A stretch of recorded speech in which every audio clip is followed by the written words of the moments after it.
pour mon abino bongai nalaki na posa na kutana na bino boye bingai na uti na Argentine masala 30 ans kuna na Argentine abandi kolanda bino kaka na internet tina lobaki na kocha makolo na ngana Europe funa kutana na bandeko donc na se présenter ngai pia donc na ekotala bino et puis justement na ekotana na réunion bosana mona devant le Messie, le Messie parce que vraiment on gagne d'abord quand on benga au ministre au ministre ce qui c'est avec tout le respect mais respect n'a rien de quoi vraiment c'est vraiment n'a pas c'est pas la yoté et ça candidaté et ça la réalité na ça pour le papon yo que l'obike bonjour la kanda peuple donc et là on a retourné vraiment est-ce que vraiment vous allez vraiment zaïrois vraiment 100% ou bien congolais nous avons besoin. Deuxièmement, ce qui vraiment, vous avez la poste ou la PSU, on travaille dans le Moutouana. Alors que vous avez la mission, vous avez des diamants, des ivoire, nous n'avons pas besoin de ça. D'abord d'arriver là-bas. Est-ce que vous avez la souffrance des peuples congolais? N'a qu'à t'emboca. Oui, non. Santo Yosana Goana. Oui, nous allons vivre. La Kingasanité. Mais la carte loi, la carte ya Kivu. Na mabeli ya Kivu comme on a ville et aller. Ce qu'on soit 1500 km. Auto bengi ba village. On y va communauté internationale parce qu'on travaille bango. La richesse ya bango moko. Sous-sol. On a mis ça ba richesse. Et ça, on va contenir, nous n'avons pas besoin de tout ce que tu es en train de dire là. Des économies, nous n'avons pas besoin de ça. On a une souffrance, nous avons à pied. On a un peuple, nous avons souffrir. Mais c'est d'abord, il faut féliciter les combattants au Bayambi par recevoir. On sait que vous faites d'avoir la tête. On sait que vous allez pardon, mon côté. Pour soit pardon, vous voulez jouer avec nous. Comment se fait-il que vous avez fait vraiment la frère? Vous avez mis parce qu'il est démissionné. Non, c'est un trahidor. Qui peut beaucoup foutre qu'il a dans le Congo. Il a une affaire. Il y a une politique.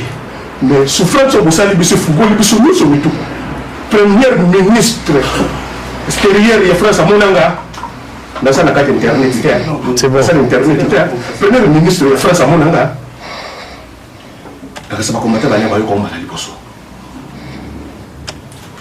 Nos ancêtres ont laissé cette parole. Les enfants des enfants des enfants des enfants de nos enfants, un jour viendra, va libérer son terre. Nous avons trahir Bissot. Nous avons moi je m'en fous. Ngara mubongo na lanza na samu luba na samu yazi na samu Congo na samu tekela na zali mwana ya Congo. Monsieur, vous allez payer cher. À un moment où vous faites vraiment tala. Donc dès que ça vous tala yo, donc la somme on a déjà dans le signalé yo. Dès que ça vous tala on a signalé yo. Monsieur, ça coupe les langues. C'est bon, merci, merci. C'est bon, c'est bon. C'est bon. C'est bon. Congolaise oyaka nito yambana pona Congo oyaka nito yokana poto simba Congo Congo ya bongo Congo ya bonsomi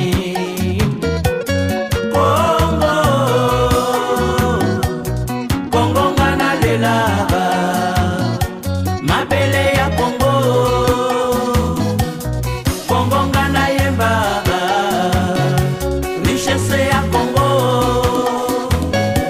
bino ba politicien ya mboka bino bopoza ya mboka botika kobenga bapaya po babebisa mboka Congo ekomi laisser passer mopaya kota sans visa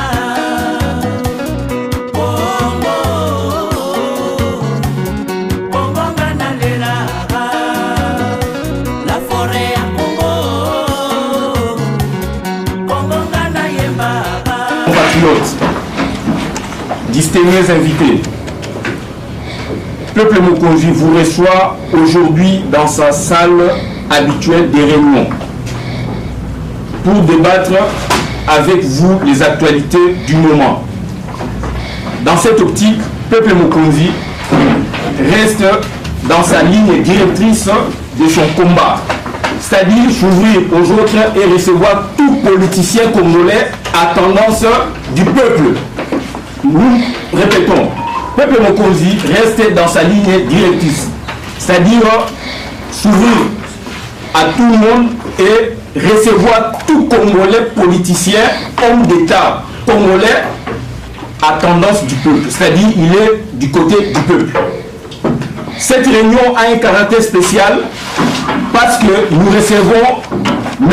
Adolphe Muzito, ancien Premier ministre de la RDC, notre pays, avec lequel nous allons pouvoir débattre des mots, des problèmes qui rongent ou qui rongeaient le Congo, des problèmes connus durant, n'est-ce pas, sa gouvernance et après sa gouvernance, puisqu'on est en ce moment-ci. Parce qu'il a une expertise en la matière. Sur ce, nous allons procéder comme suit. Nous avons qu'un seul ordre du jour, c'est-à-dire l'accueil et la réception de M. Adolphe Muzito, ancien Premier ministre de la RDC. Deuxièmement, il y aura une prière de circonstance par Boketu Wayambo, prophète de la nation. Après, s'en suivront, n'est-ce pas, les questions et réponses qui proviendront, n'est-ce pas, de l'Assemblée. Après, comme qui dirait, il y aura les divers et après, donc ça sera la fin. Donc sur ce, nous en profitons pour demander à Boketu Wayambo, prophète de la nation, vitrine de la plateforme Peuple Mokonzi, vitrine du combat, qu'il s'élève pour, n'est-ce pas, entonner une petite prière, n'est-ce pas, de circonstance. Merci. Ok, Bandeko, tout totalement.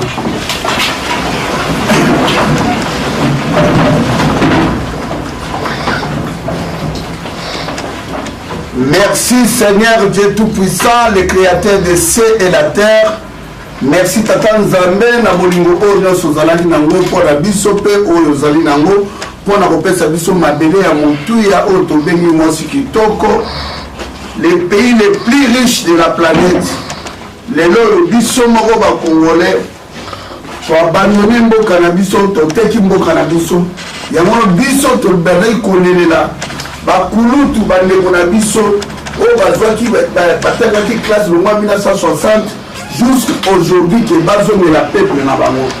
Merci Seigneur Jésus-Christ, RDC, le roi du Congo, pour Kolo Tata Yesu Masia, Yonde Batanga Kombono na 4 coins ya Congo. Le peuple n'a pas sénéki makila ba Congolais et sopani plus de la colonisation tokufaki 10 millions. Na présence na biso tout awa lelo tokufi plus de 12 millions de Congolais, 22 millions de Congolais bakufi batikala totikalaki jamais kolela bakoko na biso lelo totelemi na tina kikokangola mboka na biso tozongisi lokumu epai ya papa Kimbangu Mvuluzi kolo mabele ya Congo. Oh Dieu Tout-Puissant, le Créateur des cieux et la terre, atindelaki biso papa Kimbangu oyo akangamaki 30 ans na prison baberge banyokolaki ye lelo toyambi ndeko na biso kulutu na biso ancien premier ministre ya gouvernement biso totelemelaki yango papa Kimbangu abandaki kobeta ma 120 fouets par jour. Tozomisi lokumu epai ya Floribert Chebeya, Fidèle Bazana, Armand Tungulu, Cédric Nyanza, Passer Lukusa, 428 morts na fosse commune ya Maluku. Bandeko baza kokufa na Beni, na Bukavu, na Goma, na Bandundu, na Équateur, na Katanga, na Bas-Congo, na Kinshasa, Kasai occidental, Kasai oriental. Seigneur, ndenge tolobaki donc bandeko nyonso bako abandonner pouvoir ya occupation na Congo ya moto oyo lelo aye ko exterminer biso oyo lelo abomi amonisi ba mama na biso passe yango totiki débat oyo ke ko biso tout wala tozala ba sage tosolo makambo ya mboka na minute bakopesa biso 5 minutes ou 3 minutes mpo ndeko na biso kulutu na biso camarade na biso kulutu mozito akoka korépondre baquestion parce que diaspora toute la première fois depuis biso bata le peuple mokonzi le 8 novembre 2014 tolobaki tokoki kobunda bitumba toganye bitumba te soki tosololi na bandeko baza na Kinshasa te po awa na poto tosisi bitumba tosi tosali soulèvement populaire yango natiki journée à l'élan na maboko Dieu tout puissant na bamakila bakoko na biso na nkombo na Dieu tout puissant na nkombo mona na Seigneur Jésus-Christ RDC le roi du Congo. Amen. Amen. Nous en profitons pour vous dire que la réunion d'aujourd'hui, c'est une réunion spéciale, ça sera bilingue. Donc on peut parler en français comme à Lingala. Donc je donne la parole à Vieux Eddy pour la suite. Bonjour membres des peuples Mokonzi, bonjour à tous, tous les invités qui sont là aujourd'hui. Donc je voudrais tout simplement vous dire que Peuple Mokonzi n'a pas changé de vision. Peuple Mokonzi garde toujours la même vision jusqu'au bout, c'est-à-dire une vision d'ensemble, d'unité et de réduire la distance qui existait entre les combats que nous menons ici à la diaspora par rapport aux 8000 km de Kinshasa. Maintenant, nous avons réduit ces combats à une distance d'1 mètre, 1 mètre seulement. Et je pense que ça mérite quand même une applaudissement. Peuple, voilà, ça c'est l'objectif. Voilà, ça c'est l'objectif. L'exemple est là. Le Premier ministre Mouzito, qui est là avec nous, c'est un Congolais. On doit discuter d'égal à égal avec lui pour toujours trouver une solution concernant la libération de notre pays et comment la dignité et le bon service pour que la population puisse aller vers l'avant. Donc, il y a un autre sanani awa, je vais dans ce que la lingala. Il y a un autre sanani awa lelo. En tout cas, merci beaucoup, monsieur Mouzito, d'être là parmi nous. Attendez-vous à recevoir toutes les questions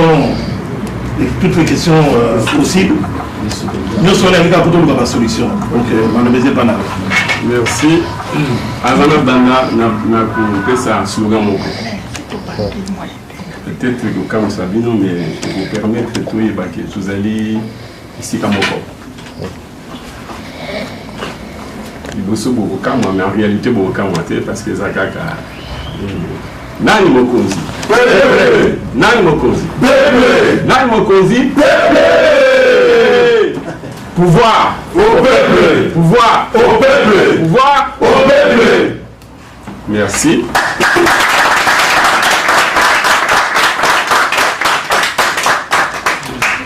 Na coupé c'est liboso. Merci. Merci Nandingi Nandinga.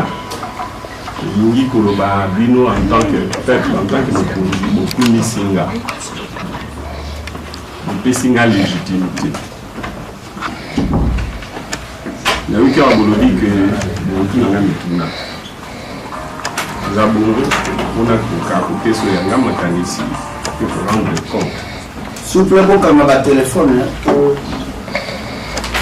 Mais ceux qui, avec permission, on a dit que vous voyez à la voie de dialogue.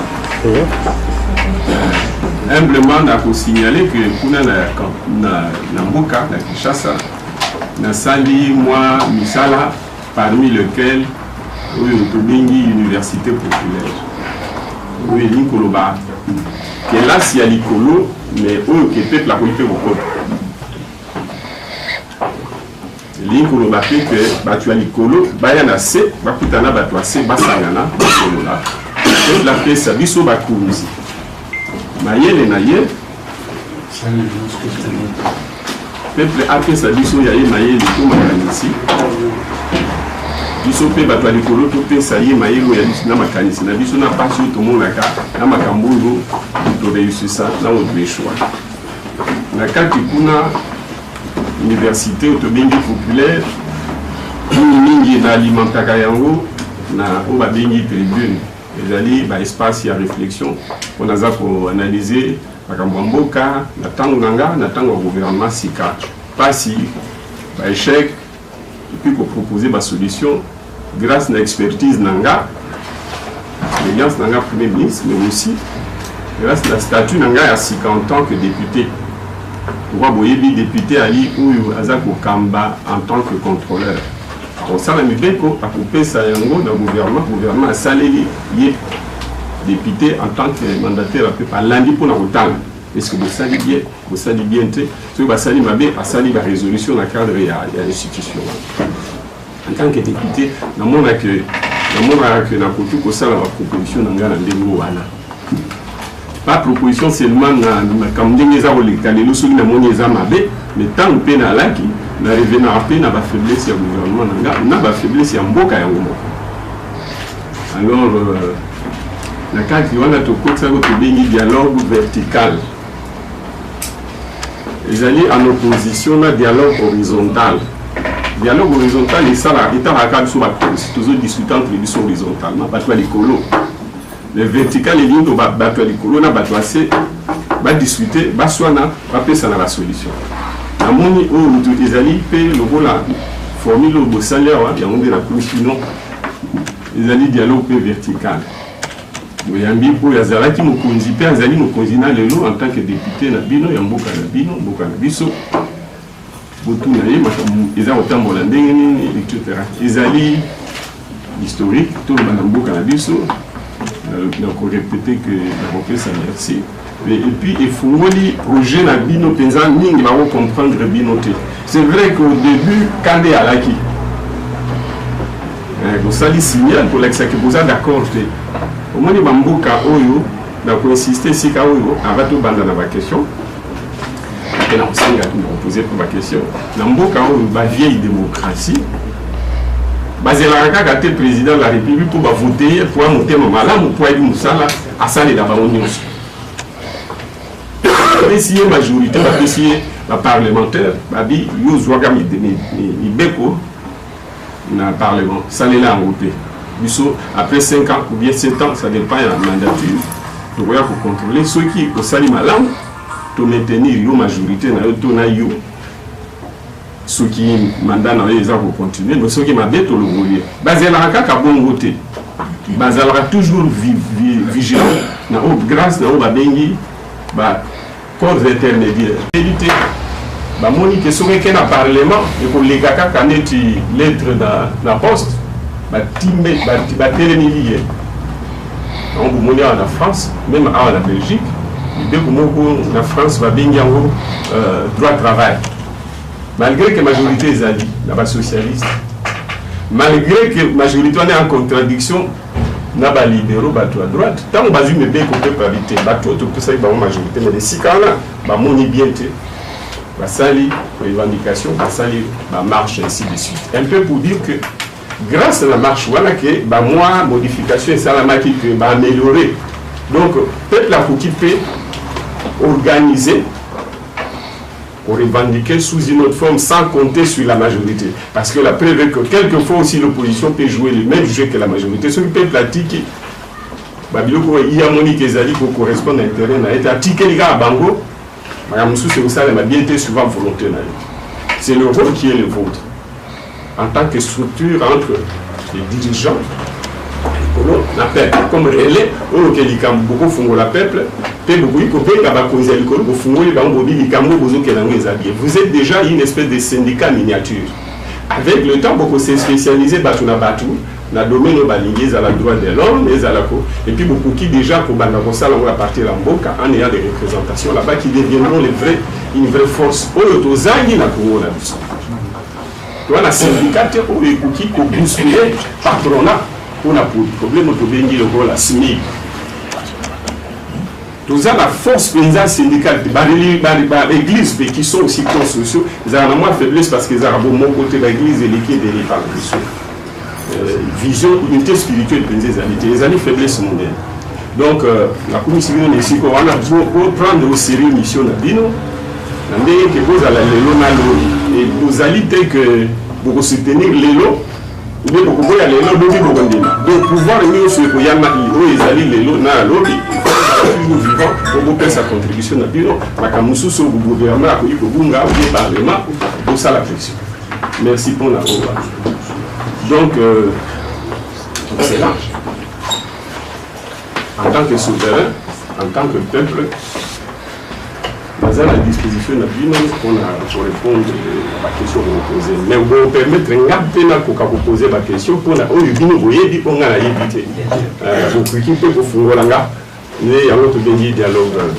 Vous avez la parole. Je me présente Zible Congo. Je remercie tous les modérateurs parce qu'il y en a beaucoup.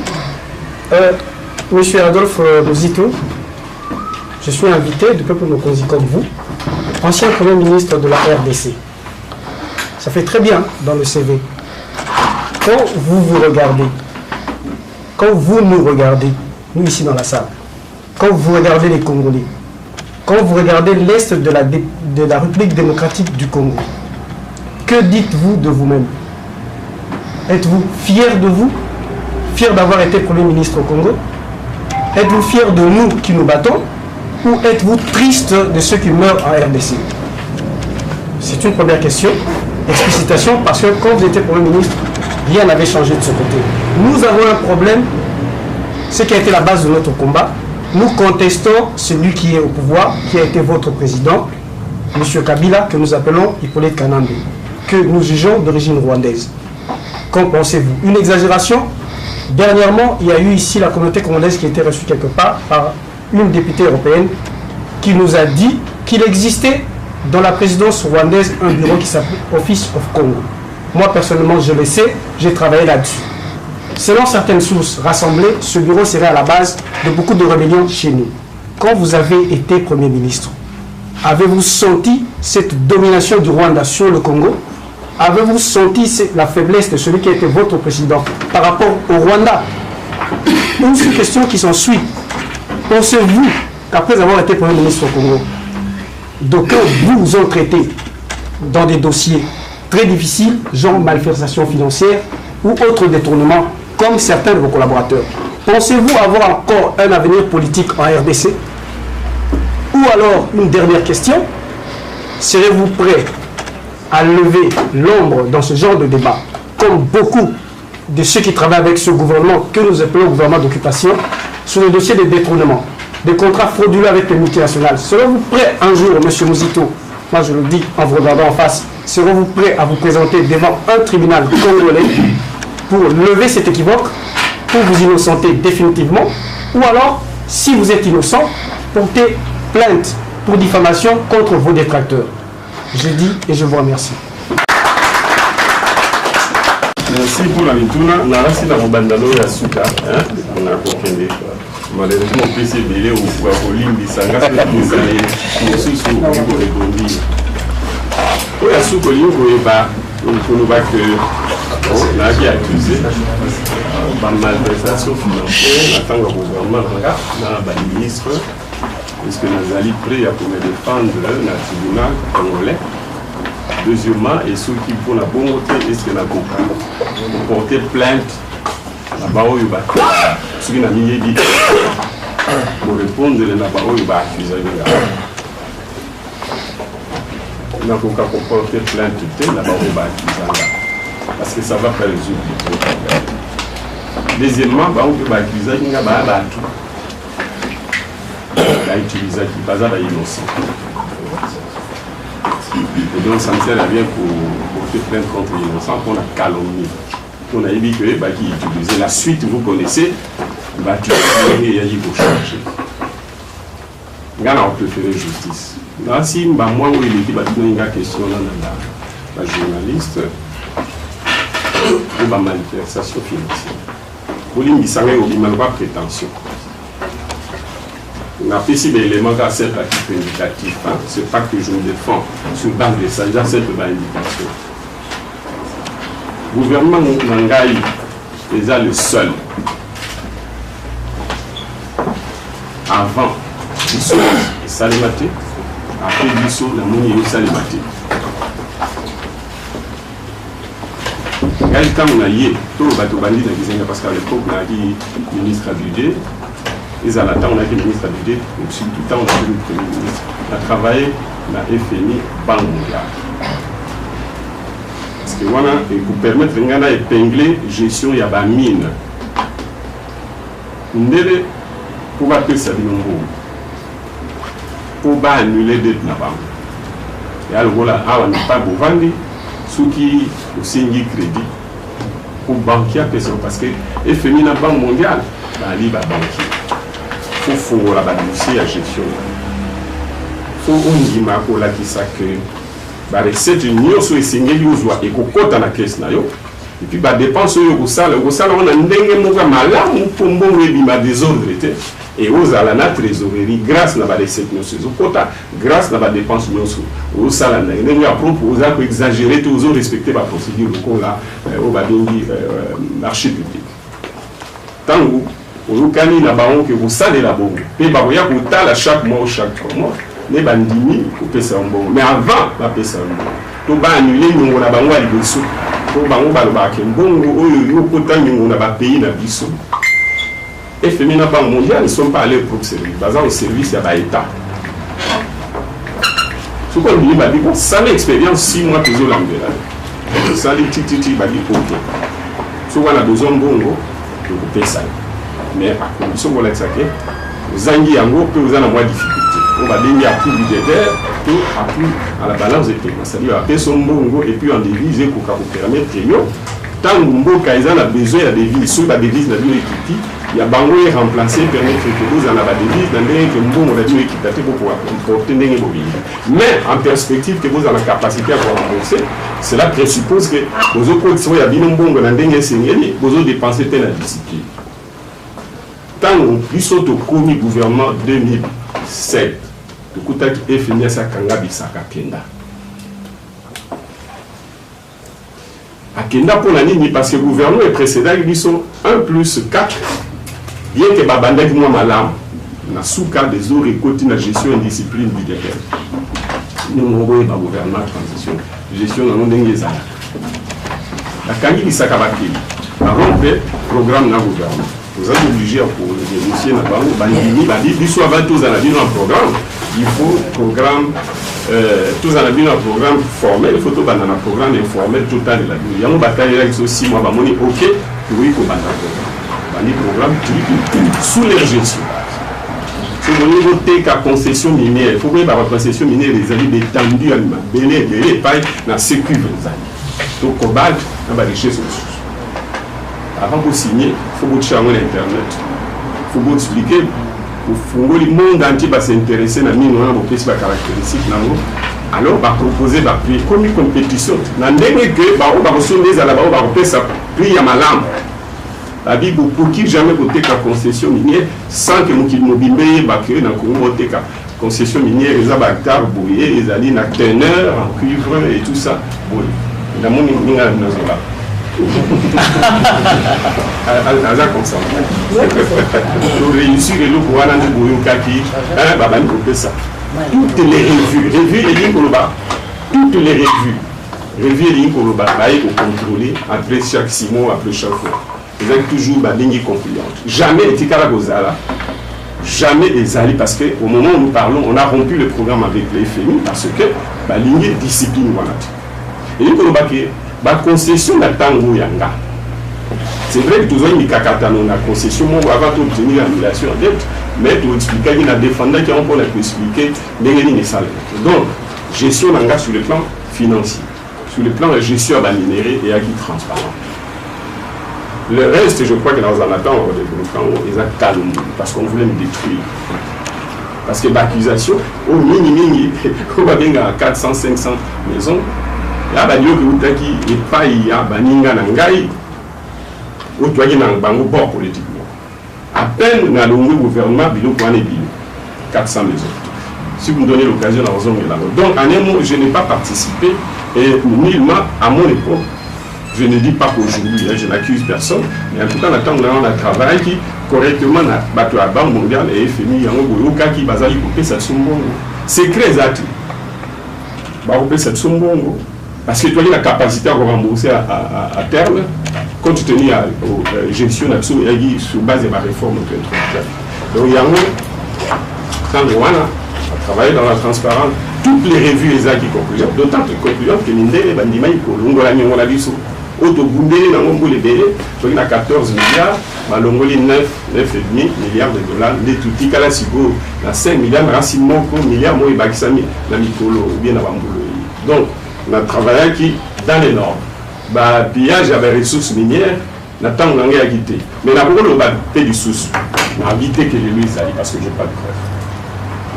On a précisé les sources. Une vision, une visitation, il y a un contrat minier. Ça, les maquines dans le gouvernement, les bandits, les dizaines de il y a permettant que la grande société occidentale, qui va mine, même les Chinois, tout le monde a 5% à l'État, 95% à l'idée, les tomates, il y a 20-25% pour le gouvernement. Donc, il y a un moment que l'idée, il faut investir. Tout le monde a 30 000 tonnes de cuivre. Parce que cuivre qui est la société mutualité, mais j'ai quand même été au travail présent. On monte les lobes et tous allés à peu près 1 500 000 tonnes grâce à l'investissement qui qui politicien lobby production minière, la recette minière, les outils, la gestion les moments venus pour la politique gouvernementale au niveau du gouvernement central. Activité minière, réseau relevé dans le gouvernement central et non dans le gouvernement provincial. La recette, il y a douane, les alliés dans le gouvernement central et les alliés compétences dans le gouvernement provincial.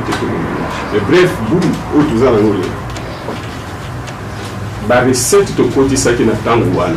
Puis je suis à la transparence, baninga boye bango. Gouvernement n'engaye n'a pas l'histoire est de juger parce que au moins il voit nous n'a jamais vivant. Et madame Soussou on dit maté pour na le qui n'a revenu pas beaucoup.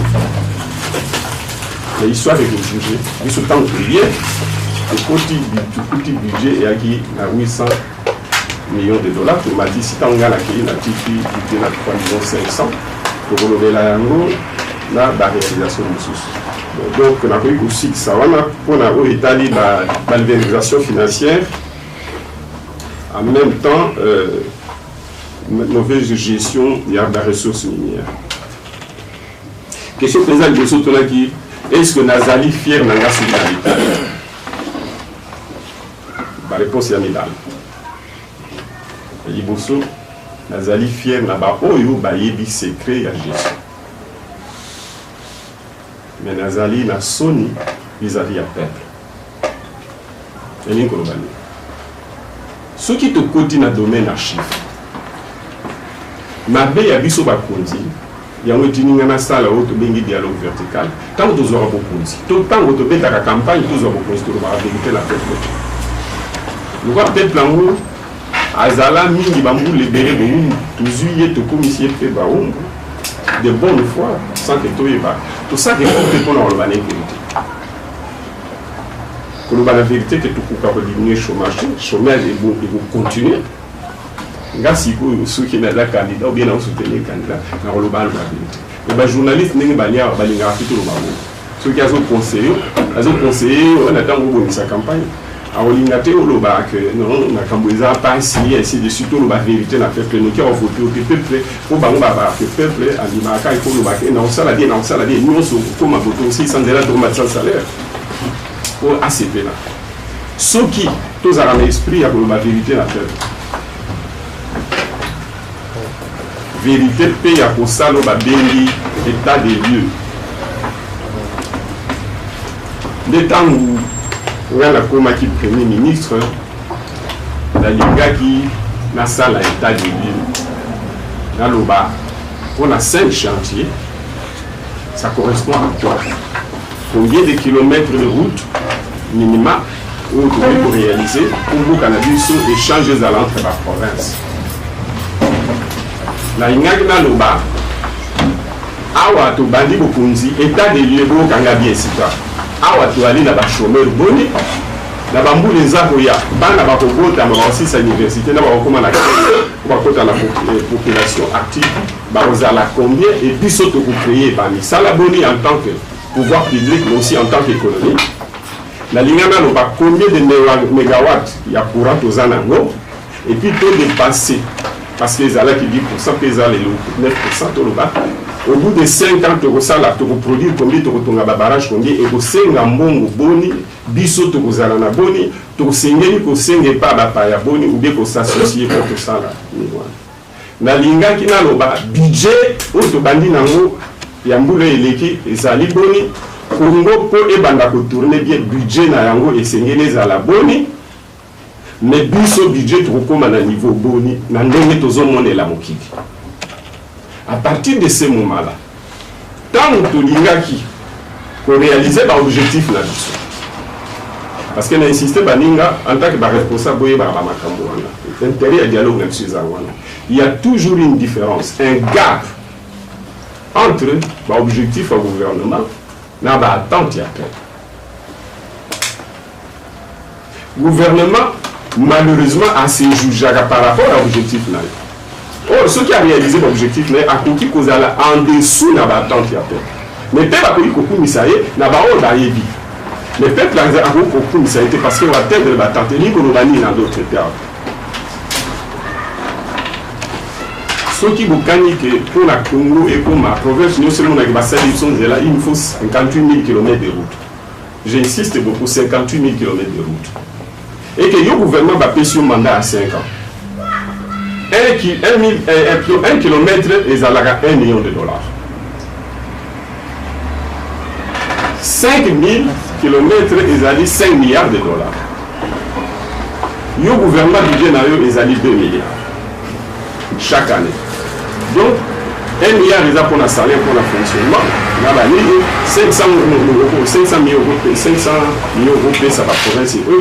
En 5 ans, on va faire seulement 5 000 km. 5 000 sur 58 000. Or, la moka ce sont 5 000 km et ils allaient élever par rapport à Kouzouya budget na biso. Kouzouya budget na biso. Et quand nous allons atteindre l'objectif, 100%. On a peuple Équateur, Bandundu, province orientale, nous sommes un continent. Peuple la continent. Pour la majorité, vous avez peut-être 2 ou 3 provinces. Bandundu, Kassai, ainsi de suite. Alors, il y a un répondre à la question, est-ce que vous êtes fiers? Vous êtes fiers nanga, il y a un objectif. Gouvernement d'émission. Annulation de la dette, stabilisation de la monnaie, amorce la construction de routes, fin de la guerre. Nazali fier. Mais Nazali n'a sonné vis-à-vis après parce que je suis loin. Il y a pour atteindre l'objectif en 5 ans. Nazali loin, même pas 1%. Donc, peuple a rejugé mais moyen on a à disposition. Tant qu'on a Pessinga, il y a des défis. On a réussi, ou pas on a réussi, mais c'est rien. Pour vous dire que vous avez la fière, même si on a un santé. Parce que on a quadruplé le salaire, il va fonctionner. Et puis, on a quadruplé, on sent qu'il y a une réduction du pouvoir d'achat. Parce que quand on a triplé le salaire, mais en pouvoir d'achat divisé par 5. Le fait que bon, pays va foutre une planche à billets. Tant on va injecter la monnaie et la valeur et qui est ici sous pouvoir d'achat. Mais qu'est-ce que ça représente quand vous prenez quelqu'un à un salaire à 30 $, à ton commission à 100 $? Mais c'est rien. Même il faut en tant que gouvernement, il objectif c'est pourquoi contradiction on a dit on a peuple on a tout ça qui est avant pour avoir eu ça dès le tout bandi 5 ans pour pouvoir atteindre le niveau et vous allez toujours masser la battante là le bango sous cet exemple membre il y a comment je peux dire enseignant médecin magistrat. Ma magistrat, il y a 1000 magistrats. Le gouvernement, alors que vous dit que tant que vous travaillez dans la FMI, vous avez un diminuer l'effectif. Il se triple qui est effectif à la magistrat. Le double qui est effectif à médecin. Le double qui est effectif, il y a un professeur d'université. Peut être multiplié par 5 salaires par an. Et Zalate peut être communal à la longue. Mais nous automatisé Agi na 300 $, on m'a dit na 2000 $. Et ça moqué parce que aïe que Zouambo on a commis déjà la charge de délai. À ton ganga coûté, azan na ban a commis la bakoko. Et bon à tout temps on va musala azozwa et vous permettre à beaucoup ta crédit si tu as vivre normalement. Tant on m'a dit à sentir effet. Mais ceux qui azan à les boules dans ma famille soit accumulé déjà la charge. Et le temps on fait ça y. Alors c'est pas la minute tu vois mais après bah besoin lié sous les cas. Sans compter que tous en monde mon coca sur ça dans une famille. Et que tant on doit salaire on a sentir effet. Donc yo komi kumisate ou bana koloba na mission la na sali bien non mais sérieux c'est vraiment comme papa mbalobani na basengi soko kwa maya to pe sinini et bango donc difficulté tous en réponse à votre question vous êtes fier nazali fierté quand je vois mon pays. Quand je vois que bateau de l'extérieur, en commençant par le peuple du Mali, Azali malheureux, mais na oui vous allez fier un jour peut-être là on comprend que vous êtes wapi moi les Cambouana na sala qui est belé na moyen on a parce que tika vous allez et puis ils ont pour continuer les bourseaux pour reconnaître légitimité dans le sens que nous sala naé bozo mon on a mis soutien wana réponse wana Azali normal na pour wana pour contester il y a pour protester contre politique naé vous êtes dans votre rôle le contexte où l'État dit que Azali congolais ils allaient payer droit à Bino. Ngana koki kolobate que vous en avez raison pour la tort pour la preuve. Vous n'y mélangez si pas. Et tout le monde qui combine si qu'on en tant que congolais et que tout comme tout ça l'élection, tout ça la vous va bengi état civil la malade, tout ça ça vous conduit banda les colotines accès pour les loboués, bah chef coutumier na biso, tout la chefferie na secteur. La structure administrative des alliés malamouté. L'accord intermédiaire des alliés, disons, entre l'administration ACT à l'écolo, ceux qui ont réussi qu'aucune élection, des Nganaza pour souhaiter pour installer l'administration, le bani, l'écolo tinacé, pour permettre aux éléments où il y a pour juger. La minute où on a des éléments, les alliés droits en tant que citoyens, il y a pour s'exprimer. Si on a Ngaï, la cookie, pour le battre pour la trottoir, ils ont pour un élément après qu'on a pas accusé pour ça la dénonciation de la c'est un moins discipline pour makambo tout ça la awa ba ozelango ba tembele dans makambo minene peut-être besoin de toi mon mais peut-être mon constant va ça le lobi makambo minene comprendre mais ngena lo baboye na uti kolanda moi ndenge premier ministre ex-premier ministre na le petit soit extra politique mais ngana bien azar ça ex honoraire je ne sais pas ndenge amiki pour expliquer biso ndenge musala salaki ali aza fier na côté mosusu par rapport ba oyo ba comprendre sur l'économie sur na je ne sais pas mais ngana koyoka soni na place na na lo baki bongo te na lo baki na yoka kasuni et pas peuple d'un côté ya musala sala sur l'économie na ba on ba yebi ndenge to bandaki parce que évaluation to salate mandat qui va bengi pe comment on appelle va bengi pe bilan de clôture to salate de sorte que le peuple a un élément à quoi apprécier. Donc, pour la Maïwana, on a s'entendre gêné pour Aïbi des acquis. Bon, quand on a un zolo baboye, na côté wana, côté olobike, na ba obayebi, na robati en tout cas, il faut que si vous avez à solo, que vous avez à Sony, tout le monde a qui nous a besoin de démissionner. Tant que moi qui s'en va pas, ni mais ça là qui peut démissionner. Mais on continue à qui n'a que travailler. Jusqu'à ce qu'il y ait assez de temps où ils ont travaillé tant que le Premier ministre va vous peuple congolais. Na bandu. Parce que na landaki, na tanga na landaki, na mega ko tanga makamono tout lui, ba tribu na osali ba critique, critiquer Kanambe ou ba benga Kabila, ou critiquer gouverneur Katanga na tanga tout wana. Na mon quelque part, vous critiquer ba tumi balé tandis que au travail na ba ensemble. Na ko travailler ensemble na tani même na côté na profondeur, na mon peut-être muto critiquer makasi que gouverneur Katanga. Na village na ye na monde comment tongi parce que na salle qui recherche mais na village na yo moko est-ce que vous assurez même mort des alliés est-ce que vous assurez que ndenge tika boye pour na tala que comme bien la ambition que un jour pour comme même ambition que comme président est-ce que vous assurez que au yo attaque pour récupérer un mot de sous parce que aux alliés déjà na musala wana pourquoi il sert à rien est-ce que quand c'est le comme président ne peut pas ça la musala au yo attaque. En tout cas, on a des questions pour répondre. Dans le village, pourquoi, surtout dans la ville, courant ezate morgue ezate osala te mpona nini otiela ata bato wana courant te po bato oyo ozokritike tomoni ke na katanga na bavillage yango wana bacourant pourquoi yo osali yango te 2 odémissionna te mais ocontinuaki toujours na kotravaille 3 tokosenga biso balamba pepe mokonzi eza 3 ngai okenda loba moke boyika tokosenga ozokende palu boza bato bofandisi kabila na pouvoir bato ya palu parce que bandundu na biso ya bandundu omingi bazakinga sani masina njili base ya palu yango wana ntango biso tozobunda ke peuple abima libanda bino na papa na biso kizenga boza kosoutenir mwana wana biso tokosenga cette fois-ci papa ozokende toyoka yo na Kinshasa yebisa bana njili ke cette fois-ci il faut ba bima parce que na mot d'ordre na auto zokura tozopeza na palu ce qu'on oublie quelque chose peuple a bima message na moi na fara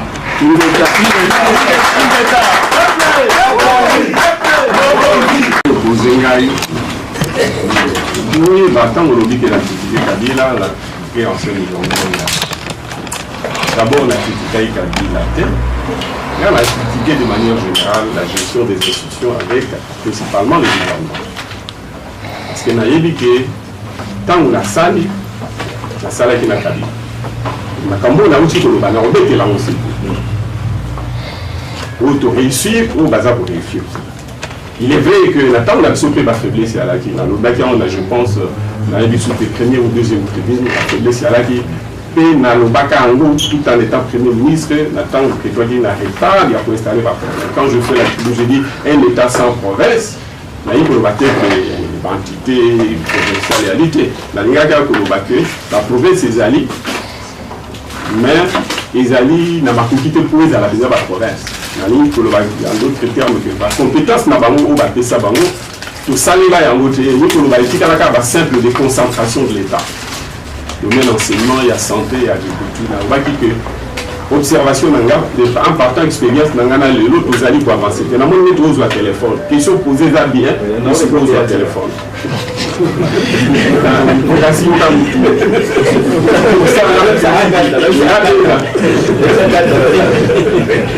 Ensuite, on compare un ancien gouverneur. On peut comparer le premier ministre. Il y a qui nous conseille en Bokanaye. Le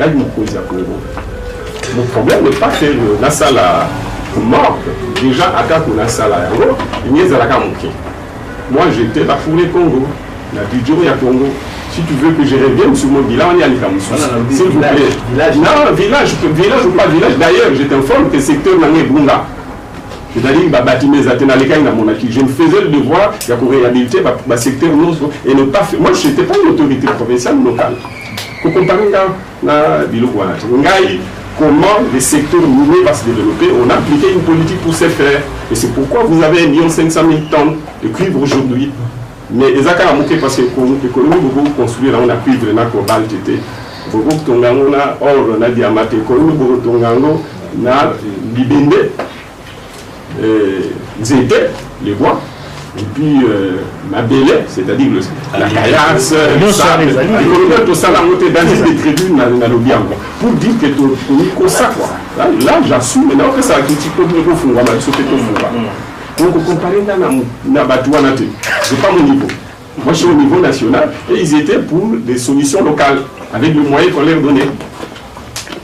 Alors, question sous-soutenue, on le dit, la bande de l'Union, pour confondre les Banimbi, Banakura. Et il y a ma casse qui pique ne bazan en route. Qui pique na kukai ko salo na kukai mais principalement que ça dit parce que mon école dit n'angana ko mamukonzi ya local mais tout ça les bango barrage na rasa kalani que ba pour dire mais tikali budget pour la transporter. Donc tant on dit na ça que tout ça là qui katanga mais pas partout. Il y a na route avec ça. Oui ça nous que bon ngarabiso ceux qui ont vu beaucoup il y a avant nous avons posé que ngai na ndenge na zomo na mboka boye na ba moyen les alliés en perspective na ba défi garde boutique à la carte entre ba défi na où pour réaliser si vous nous donnez le mandat ceux qui peuvent la retenir des objectifs quantifiés à quoi juger par rapport à l'objectif sur le salaire mais le quoi que ba peuple était si quoi il y a zélabi surtout atteindre niveau il y a à mon avis que alors que le retard, tellement élevé que pour avoir rattrapé le niveau de la presse. Donc, on a voulu pour répondre à la situation de la bourse sanitaire. Non, mais je ne pouvais pas démissionner puisque je suis fier de mon bilan. Mais ce qui m'a démissionné, il a annulé d'être combien de 14 milliards à Kabila. Les amis, mais c'est pourquoi on a revenir là, parce que c'est loin. Il y a le droit d'être Mboka et Baby. Nous pouvons payer, la pension mandat au Bongisa, Boka. Tant que nous sommes on va atteindre l'objectif parce qu'on sait la bilan dans un moment. Nous allons tenter de résoudre comment côté les Samboka, ou la fondation, et comment que Bandasiko, ou ça la pour production. Les Alakati n'atteignent à Bisso Bakounti, tout Banda pour juger, je suis à Kala. Le roi doit aller à Bissonde, il faut qu'à tout résoudre. La temps où vous avez des résultats, il est normal que vous allez en colère contre Bisso. Mais vous avez qu'à moi, je 20 alors, je crois déjà que quand normal, les collègues populaires, tout le monde s'est justifié parce que vous voyez tellement vous allez dans procédé la tête. Parce qu'on a dit que vous avez un salaire, vous avez un budget à l'État, vous avez un niveau de la ville qui chasse à voir rien qui n'est pas. Madame Cabo s'est déchargé sur lui, surtout assumé encore. Les plus importants pour expliquer. Parce que ce qui est c'est à la bière Banda 60, la Côte d'Ivoire, les alliés, l'Afrique du Sud, les billes vont aller en tête. Ils ont bien pour la sentiment. Ils ont vraiment passé dans mon thème. Alors, lui, on me belle à l'Aloba. Sauf que là, ils allaient une soupe un peu pimentisée dans le baron. Pas respecter, mais il y a pour faire vexer mon tomatas. Mais là, on va vous merci mon zut, franchement, et là, clair, vous avez trahi les Congolais.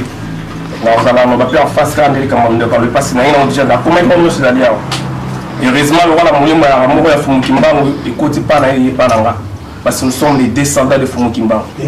Là, Nazali, Nakla ya Laza. Naza Musingombe, Nakla ya Laza. Mboka Nanga, na Simon Kimba ou Pembe. Donc, on a des vrais descendants de Simon Kimba. Et là, on sait que nous sommes des Zongi, nous sommes des Rosalia. Bon, mais alors, on a compris à parler. Parce que quand on va parler, Lumumba. Na César Lumumba. Lumumba, Salama, on va au Salati. Le bon, nous va combattre nous soit Kanambiste. Donc, président Nabinoana, Joseph Odenga, Joseph Kabila, Kanambi. Bon, pour Nathalie, parce que vous ne respectez jamais l'image de Lumumba. Patrice Assala Mabino Salati.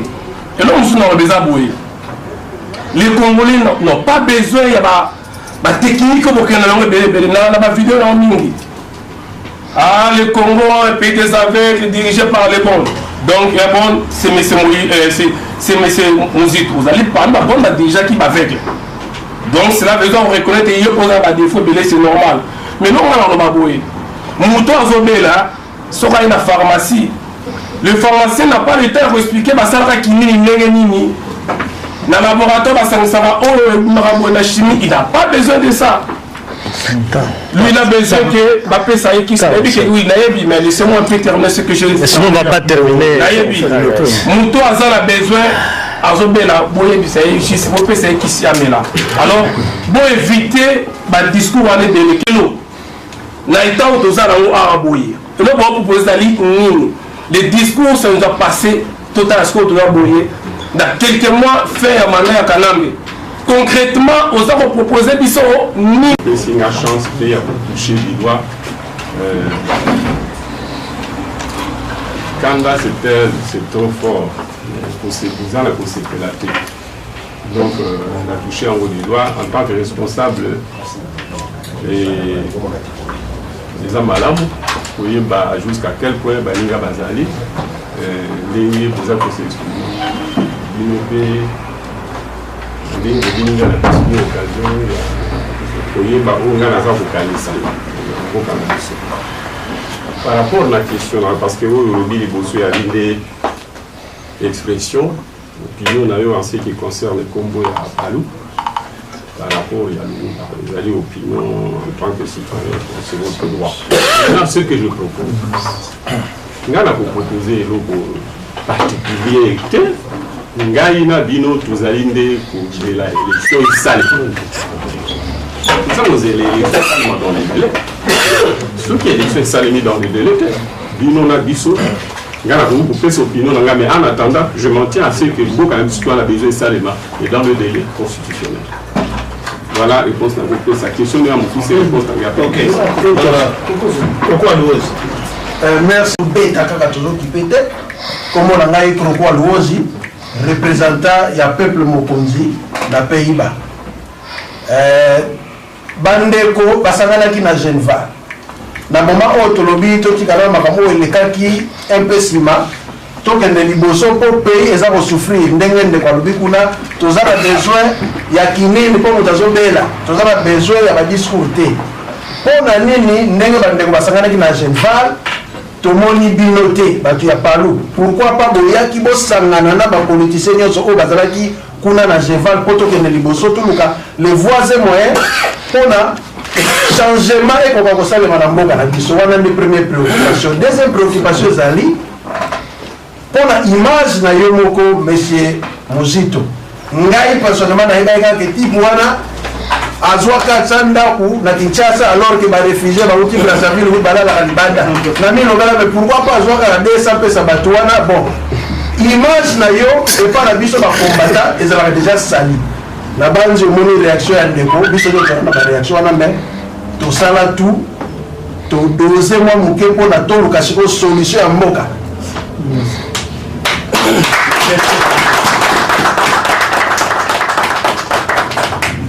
parce que soki na bino alanda omoni likambo na oloba kanda oboza nango na badirigeant eza légitime nde opesi mpenga occasion na me justifier en tant que l'un des dirigeants eza légitime mais fo naloba na bongo te éviter ata ekopesa bino moke makasi d'abord otuni pourquoi palu eyaki te pourquoi nga nagaki d'abord pour moi parce que eza palu parce que palu eza na majorité omoni que peuple bwana besoin ya kosala oyo babengi traçabilité ya parcours ya moto soki moto azali opposant azala opposant asalaka baproposition na yo mpe bacontre-proposition oyo babengi proposition to contre-proposition proposition ou contre-proposition alternative mpona koyebisa peuple non omoni ngai awa ngai naza kitoko makanisi na ngai ya bien wana ambanda na mamne la bien dit voilà sali wa sali boye ndenge afin mandat peuple ayeba nani oyo asalaki boye position yana bilan nango bilan ya baproposition na bacontre-proposition majorité ekoya na bilan nango ya baréalisation pourquoi palu ete bafanda po biso nyonso la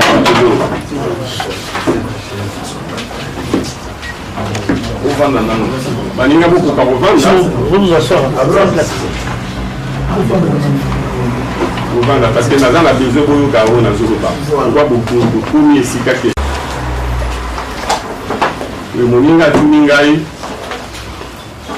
atuni alingi aloba pourkoi baninga oyo baye kose réunir en tant qu'opposant biso palu toye te nga mpe na neti nalingi nabanda kofixer lokwa mwa cadre théorique oyo ya référence pour dire que en principe na ndenge démocratie ali partout soki oza majorité tikalaka ya majorité je ne dis pas que ça peut pas changer de manière générale soki mpe opposition tikalaka opposition na ndenge na parcours na bino afe mandat peuple ayeba oyo baki na initiative ya gestion bagere nini akona sanctionner bango positivement ou négativement oyo baki opposition la proposition na bilan ya baaction na bango en terme ya rapport na débat démocratique baide na bango baprojet na bango ekesani yaki boni par rapport na bango bagere on a fait place à la traçabilité oyiba nani asali nani asali nini akoka kosanctionner positivement ou négativement sachant qui fait l'alternative on continue ou bien tochange biso boyebi atako tosalaki mabe omoni bayebaka avant te ezala mabe ya malamu ezali majorité palu ya na majorité. C'était pas logique que du jour au lendemain, tout le monde la majorité comme opposition, on va comment on dit, tout brouiller la carte pour les peuples. Parce que c'est trop facile hein, d'être majoritaire pendant 4 ans et puis à la fin du mandat, tu te fais opposition. Au moins, une expérience en vivre, on attend autonomie pour lutter contre le président à la à peine à démocratiser, il y a géré une opposant, grands opposants. Tout pour continuer, il faut quand même moins amélioration. ozalaki ozali na majorité maintenir position na yo mais soki wana baidée alternative okoki tu n'as pas obligé que ozala alternative en tant que dirigeant quitter une majorité ou comme opposition ozwa blanchisse les G7 Katumbi et les autres. Mais enfin moi je ne juge pas moi je ne juge pas mais je constate cela je ne vais pas juger mais ils sont moyens tout ça la bombe et ils allaient du jour au lendemain comme opposant il faut toi assumer nenga bozo le bananga pour reprocher nga et que au salaire qui bozo alors bon reprocher ils sont les moments venus que te forcer de comme on peut cette blanchisserie ainsi de suite donc na mutu akoka ko défendre o ya ebila na malamu na mabe par respect au peuple et donc attitude na biso ezali un peu une attitude de respect au peuple mais maintenant par rapport au principe de base boyebi je disais il ne faut pas que le dialogue soit une occasion, il y a manipulation ou il y a manque de respect à la constitution. C'est des bases des alliés. Donc, pourquoi il faut d'abord, on va s'arrêter, on va éviter de sauter. C'est normal, on peut éviter de sauter. Et puis, sauter, pourquoi il faut voilà, la question sociale, enrichissement 400 maisons. Moninga omoni lokuta soki eleki makasi okozanga oyebite okobandela likambo yango wati mosuka mpona ozodefendre 400 maison wana ya eloko ebimi à peine na sali d'émission likambo yango eutaki wapi eutaki na baninga na biso ya majorité naboyi na miculpabilise mais bino lokwa bovandi na pouvoir en principe, on n'avait même pas besoin de poser là le roi 400 maisons. Est-ce que d'abord, avant de défendre, mais tous les idée générale, hein, je ne dis pas que c'est ça l'argument. 400 maisons, on peut gérer en gros dans tout les maisons. On peut gérer en gros dans papier sur le bandit. Combien de papiers d'éducateurs Wana Nanituna. Deuxième, 400 maisons, c'est plus ou moins 200 millions de dollars. 200 millions de dollars, c'est toujours en moyenne 9 500 000 dollars. Au pays en moyenne, par an, par mois, par an, on a combien à peu près 80 millions de dollars par année. Nani aza kopesa nani oyebi mbongo ya leta esika ebima na gestion ya mboka en un mot okozwa mbongo ya bongo soki ozogere babiloko loa bamine ozogere babiloko lokola bamarché public bagrands travaux c'est pas dans les compétences du Premier ministre. Deuxièmement okozwa na nzela ya banque centrale bambongo esi ekota bazobimisela yo ini koloba ke procès wana il y a la procès à régime parce que pour nous on a 80 millions chaque année sur 5 ans donc plus ou moins on a reçu ma banda pour wana au gouverneur au Canada ministre pour l'anga pour aller et puis ministre des finances vous voyez bien que le premier ministre a la signature il y a caisse à l'état il est fait à Senga Kambongo mais au Senga en fonction il y a crédit naé ou il y a zana donc il y a que gouverneur a dit que nous parti na bien de Bolanga tout Canada ça la bongo il bachaki pour envoyer misanga il y a que ministre sa finance oui il y a zali à partir ngate azali obédience il y a mboka ngate donc tout kanaki ou bien ou achaki parce qu'il n'est pas de mon parti au administrateur avant misanga ou bien tout va maintenant il y a un mutu achaki nalinga comme défendre était pour au moni na mukiliara 3 jugement à missage justice à missage il y a nzambe ezali et ça la rappel fait dans le temps il y a peuple paysan peuple azara jamais injuste ensuite il y a l'état ezali kambwana azela ki que côté nzambe yemo kwa makuna côté peuple yemo pe azaka na beli yenda chaka la cause ensuite il y a justice à l'état azela ki justice na répondate justice et ça là parfait nazali na premier résultat parce que ça là qui enquête est arrivé à la conclusion ba bien en pré-conclusion suite, deuxième conclusion, Nazirati. Pré-conclusion, Zalakini. Première phase, il y a contrôle. Le procureur général de la République a Tindaki va contrôler. Famille, et ainsi de suite. Arrivé à la conclusion, nous n'a pas 400 maisons. Nous a une vingtaine de maisons, parmi lesquelles il y a Bandeko. C'est Mikinaye, Bandeko. Nous avons un collaborateur qui a dit que ceux qui aux autres il est normal. On a attribué ça à Muzito. Alors, Azali a 400 maisons pour vérifier parce que comment n'a pas affaire foncière si tu l'as dit. Azali, tout le monde 20 maisons, tout le monde 400 maisons. Il y a 20 maisons, on a monsieur Abandeko, mais on sous ces alliés réellement ailleurs. Il y en a un autre. Pour continuer en fait pour la Toeba, où les Tikaliwana, Azwaki Ango, Ndengeni. Ici, tu as tout ça. Regarde pour qu'on défendre, parce que nous avons la preuve, nous avons évité l'équipe tellement mené de 400 maisons. À un moment donné, il y a 400 maisons, 200 et les dans l'Europe, et ainsi de suite. Bande de Konanga. Vous voyez, Awa, nous avons mis à beaucoup t'attend 20 000 $. Beaucoup t'attend 15 000 $, il faut que je justifie. Comment on a pu payer pour ça, la bande de Blanda, Tindoa? Donc, bon, le mécanisme est en ligne, la justice, c'est la contrôle des salles. Mais dans le 5 puisque les 200 maisons ou les 400 maisons sont dans le Boka, tant que nous ne pas les 400 maisons, c'est le peuple congolais à récupérer. Et les sous, où est-ce que les sous, dans le 5 qui sont mis sur Batala.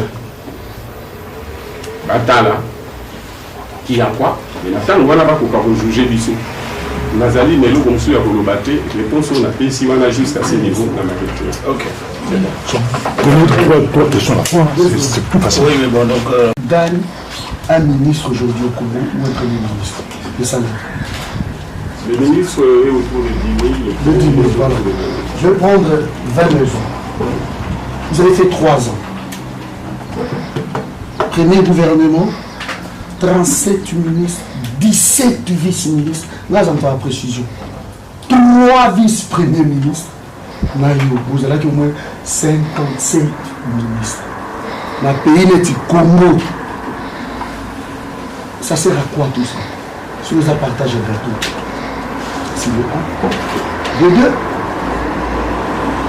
Est-ce que Adolphe Muzito qui est en face de lui, s'il dit qu'il y a 20 maisons, je donne juste l'exemple. Non, c'est parce que, s'il vous plaît, mon frère, nous avons occasion de se relâcher. Nous sommes à l'aise, regardez la chaîne. Non, tu es à l'aise. Il n'y a pas de problème. Il n'y a pas de problème. Tout en venant ici, je savais que nous sommes à l'aise. Mais on va prochainement, vous avez battu, vous avez une télé. C'est une personnalité. S'il vous plaît. Ça c'est bien. Je suis venu pour dialoguer, c'est pas vrai. On se calme parce que le premier ministre il faut le respecter. Quand on donne pas l'accès sur le l'État. Dans 3 ans. Donc corruption et gangrénat qui pouvoir en aller. Pas possible. Pas possible. Et là, on a comprendre nous avons compris que nous a échoué lamentablement la politique. Et bien sûr, aujourd'hui, tu as dit que le plan, on a prononcé ça souvent, on les a eu l'étude, parce que j'ai beaucoup, on a amené souvent. Nous avons 1, nous avons 2, nous avons 3, 63 ministres. Ça dépasse la folie. Alors, M. Mouzit, est-ce que vous avez vraiment sûr que l'élo de ce Moujou a créé la campagne de Balandi. Parce que nous sommes tellement dessus. Ce que ça, le fils, il y a 2 ou 3 ans, c'est qu'on y va. Parce que 2 ou 3 ans, on a 1,5 million. Vous êtes déjà la question, il était à sa observation. A formulé ma critique, la ligne à question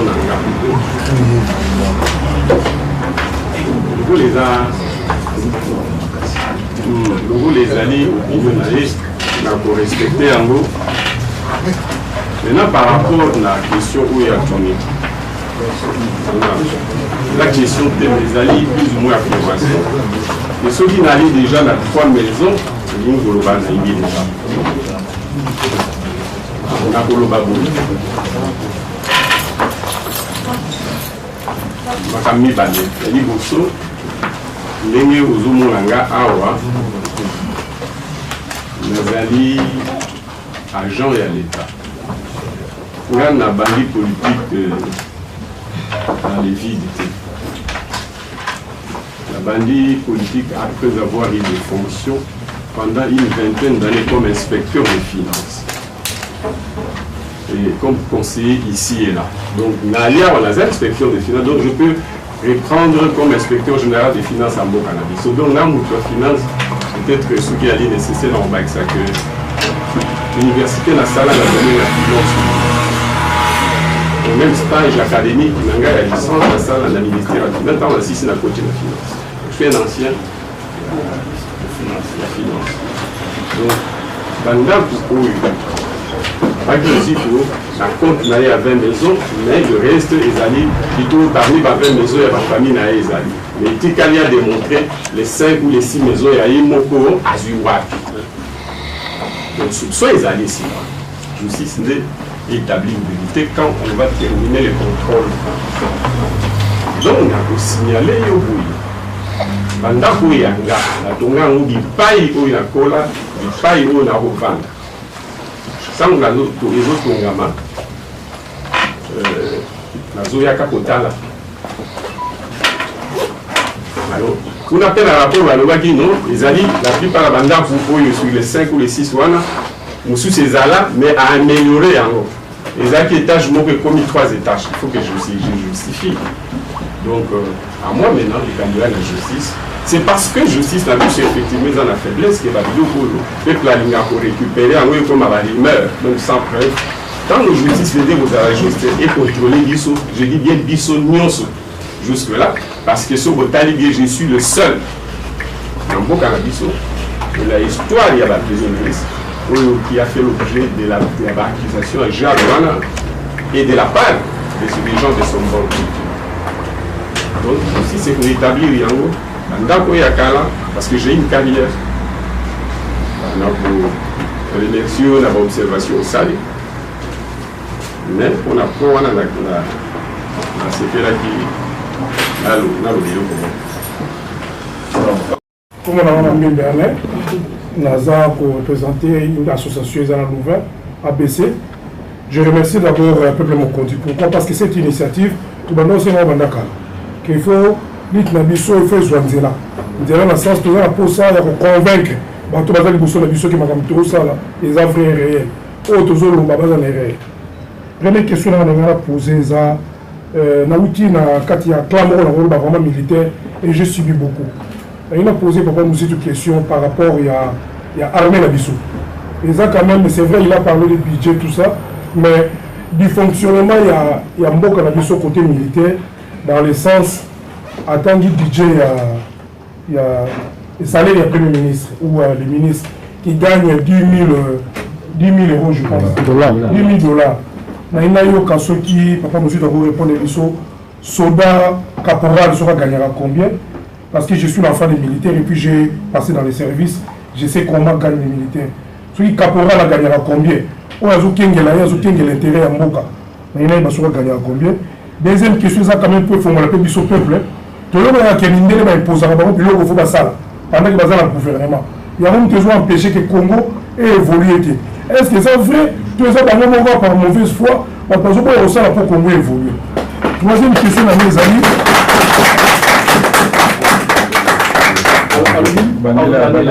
Toyokaka, l'Europe, ils ont imposé l'Union au Sala. Il y a un besoin au Sala, au biso toujours au Zéla, pour que le Congo évolue. Tel qu'il y a ça au Sala à 200 km. La 200 km pour les gens, pour battre la Zala. Donc, les gens ont monté, tant qu'on a le pouvoir, nous avons tout le bas qui peut faire biso au Sala pour propagande. On a mauvais évolué. Donc, deuxième question. Troisième question, les alliés, est-ce que, à niveau, il y a il y a corruption et ça le Congo.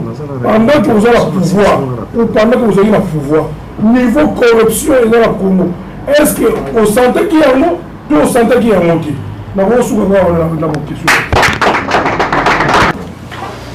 Une question, on dit ceux qui vous ont senti ça. Il faut vous aller juste.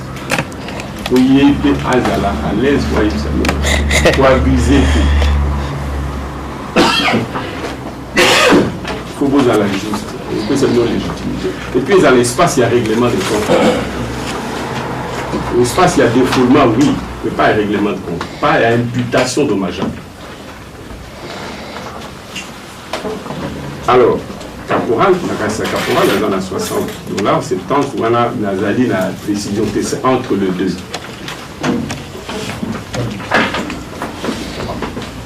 Ce que vous en avez, parce qu'en matière de chiffres, si vous avez un chiffre contraire au lobby, parce qu'en matière de chiffres, combien vous avez un contre-chiffre, ou alors vous n'avez pas la chiffre. C'est ça que j'ai dit. 60 000 francs. Le roi dollar équilibre et mati. Donc, les bandits, pour Nathan Nanga et Alaki un peu plus. Mais nous serons les routiers pas Nanga. Tout à qui Soudan a $10, $15. C'est pourquoi j'ai dit, Makamoto Salia Makasi, mais ils ont mon KPK. Au moins, on a $10 en 3 ans ou en 20 ans, $10. Au moins, il faut que la justice sans Zambie. Moi, les comme ceux qui savent beaucoup, si nous tournons en même temps, on gagne là, on dit que ah, au salut ma belle, ah, ou à tout commission. Sinon, nous ne créerons jamais. Parce que nous serons toujours dans un sentiment négatif. Et si vous avez tout salaire, de $10 à $60, non, vous déprécié. Je suis fier à niveau, nous devons comprendre si tu es de bonne foi, mais j'ai honte vis-à-vis du peuple parce qu'il en est fait mort. C'est combien de pourcents d'augmentation? En partant de quel budget? C'est ça,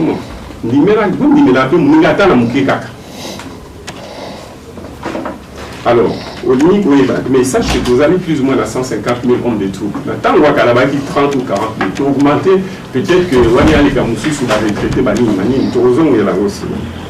non, il y a aucun blanc qui nous dit que vous ça la politique, vous ça la politique. Mon frère, tant que vous pouvez d'appeler la politique, l'idéologie à chiffres, au Yokamara. Au Yokamara. Je crois bien que nous avons une ambition, il y a beaucoup ou bien beaucoup de Bokonzi, pas dans le sens nécessairement être tous les ministres, être des activistes, ainsi de suite. Vous voyez, les chiffres, beaucoup là. Donc, la Mindele, sache mon cher, parce que nous, comme si il faut la courage dans le bas. Parce que ceux qui ont dit courage dans le bas, il y a aussi les cas. Tant qu'on a commis le ministre du budget, parce que c'est moi qui faisais le dernier budget 2006 avec 900 millions de dollars. 3 ans auparavant avec 300 millions de dollars. Nous, on va devenir pour ça la ligne. Nous avons souhaité nous avons la corruption, parce que on a fait la vérité à démêler la carte. Nous voyons la réalité en mode vous allez nous condamner. Mais nous demandons mais la vérité est celle-là. J'aurais aimé que nous soyons donc je vous dis, budget Sokuta qui 900 millions de dollars, le dernier budget 2016, plutôt 2006, sur Matissa on a 1,5 milliard. C'est une performance, mais c'est rien pour un sous-continent comme l'économie. Là on a le budget à combien? Il y a 3 milliards, 3 milliards et demi en ressources propres. C'était beaucoup, c'est ce qui a fait qu'on a triplé, quadruplé, recruté du personnel, et ainsi de suite, alors qu'on est en programme avec l'FMI qui suppose ou présuppose que ce que vous avez un gros match effectif, c'est beaucoup match salaire. Mais nous on l'a fait. Et il n'a jamais dit non. Le problème, elle a dit que Nathan Yakala, Bambongo, il a dit qu'il y ait des caisses à l'État. Moi, le match salaire, exact. Moi, pour match effectif, il faut dégraisser. Les victoires, les rigueurs, l'austérité dans les je répète beaucoup mes frères, nous avons quand même des bons avis, nous avons droit à ça. Ceux qui m'ont regardé sur la cabine dans les derniers, je le comprends. Parce que les alliés, la frustration, les délais pour la vie, principalement la vie à Batou Balamboka. Ceux qui m'ont regardé à la malade, parce que les autres ont construit le pays depuis 60, qui n'ont pas fonctionner au Congo, au moins la mine n'a pas. La différence n'a pas fonctionné. qui n'ont jamais eu $100, $200 de salaire pendant toute leur carrière, c'est-à-dire 30 ans, 40 ans. Pourquoi? C'est ce qui justifie que beaucoup de compatriotes soient venus dans ce pays. Nous ne devons pas nourrir. Tout va dans la colère. Il y a peut-être une colère légitime, la privée, c'est l'histoire de notre vie. Mais cela ne suffit pas pour la vie, c'est pour qu'on se justifier. Mais alors il faut me pondérer, la classe, il y a la telle pondération, pour telle pondération, il y a des petits résultats. Vous avez l'histoire, quelle est la pondération que vous donnez à l'histoire dans notre résultat actuel, quelle est la part des différents gouvernements qui se sont...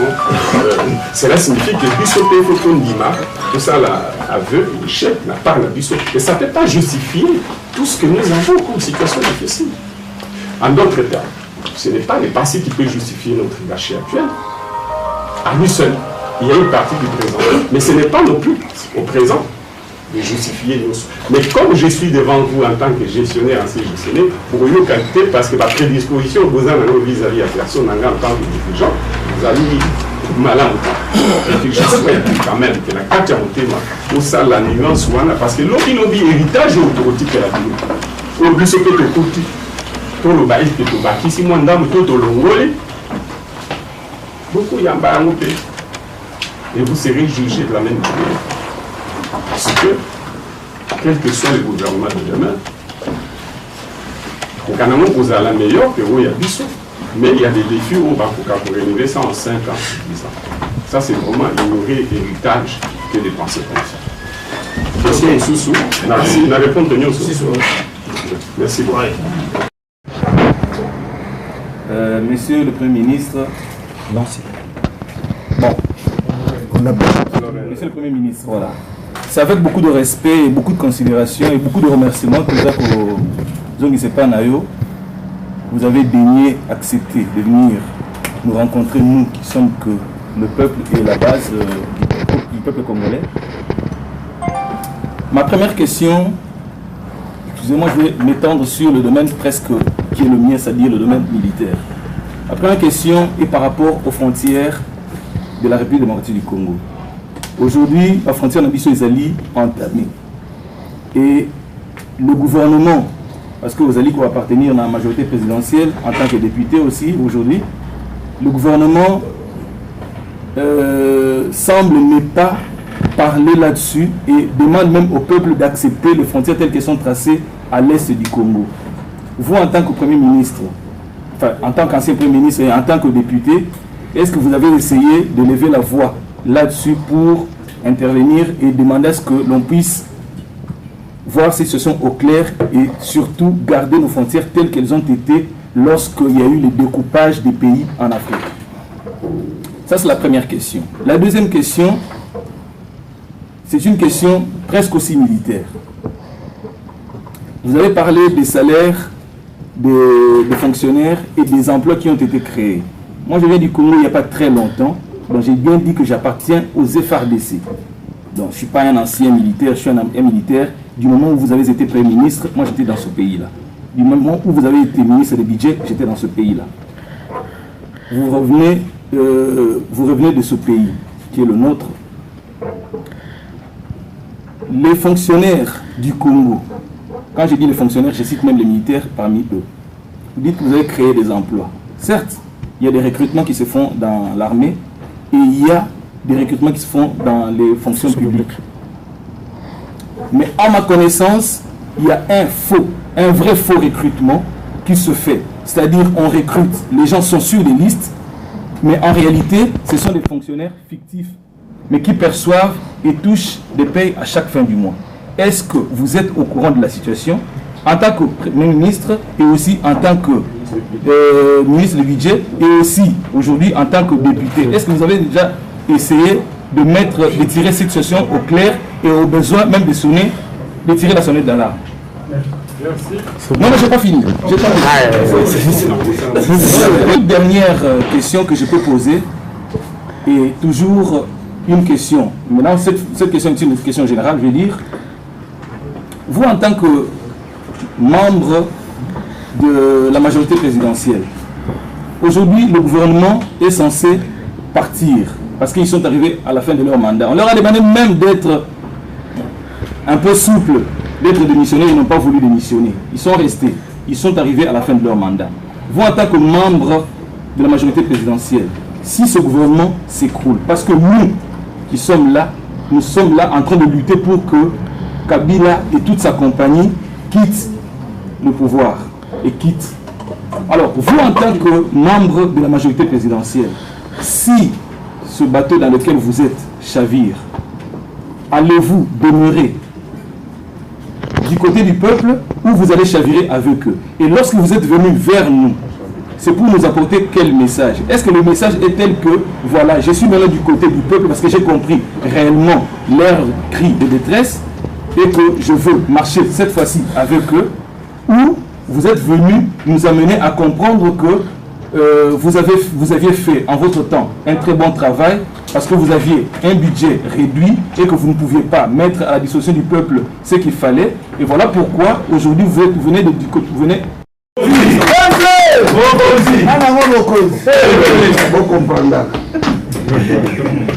Mais pour ça, on a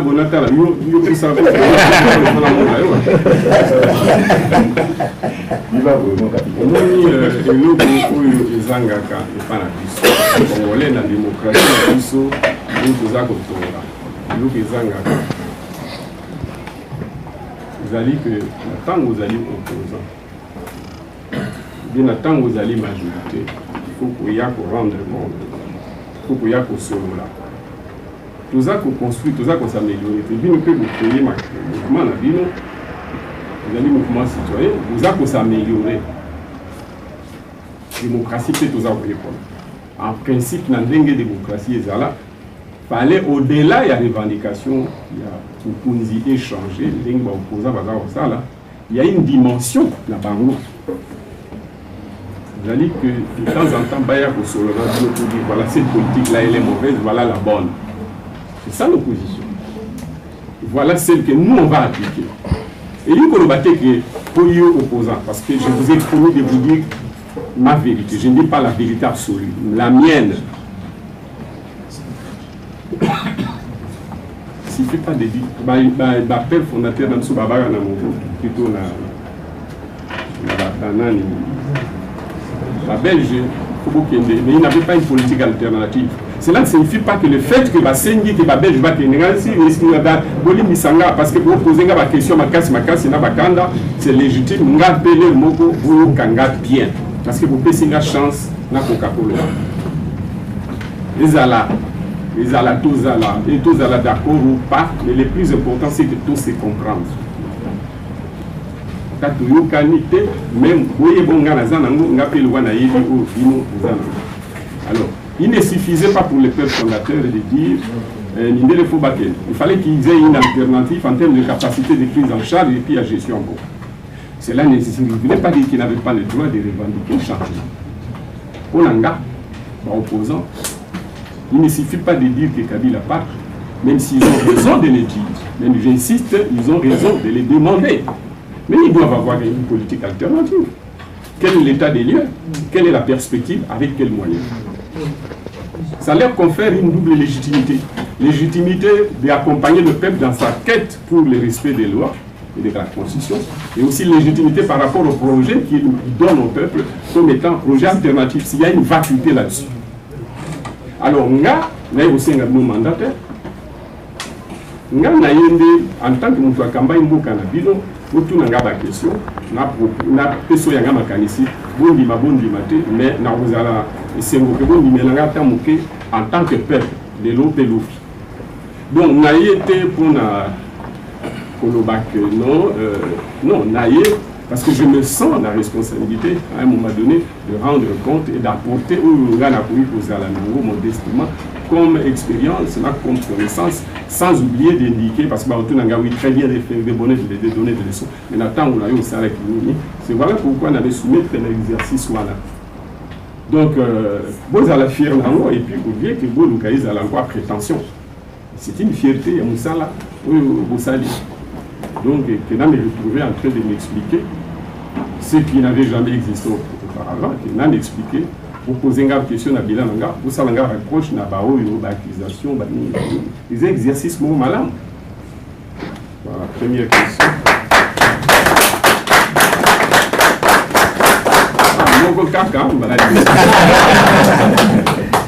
Alors, deuxième question, deuxième question, pour vous rappeler, c'est les frontières. Les frontières. Au moment où si vous êtes préparé à accepter ça, parce que c'est quelque part du fâcheux.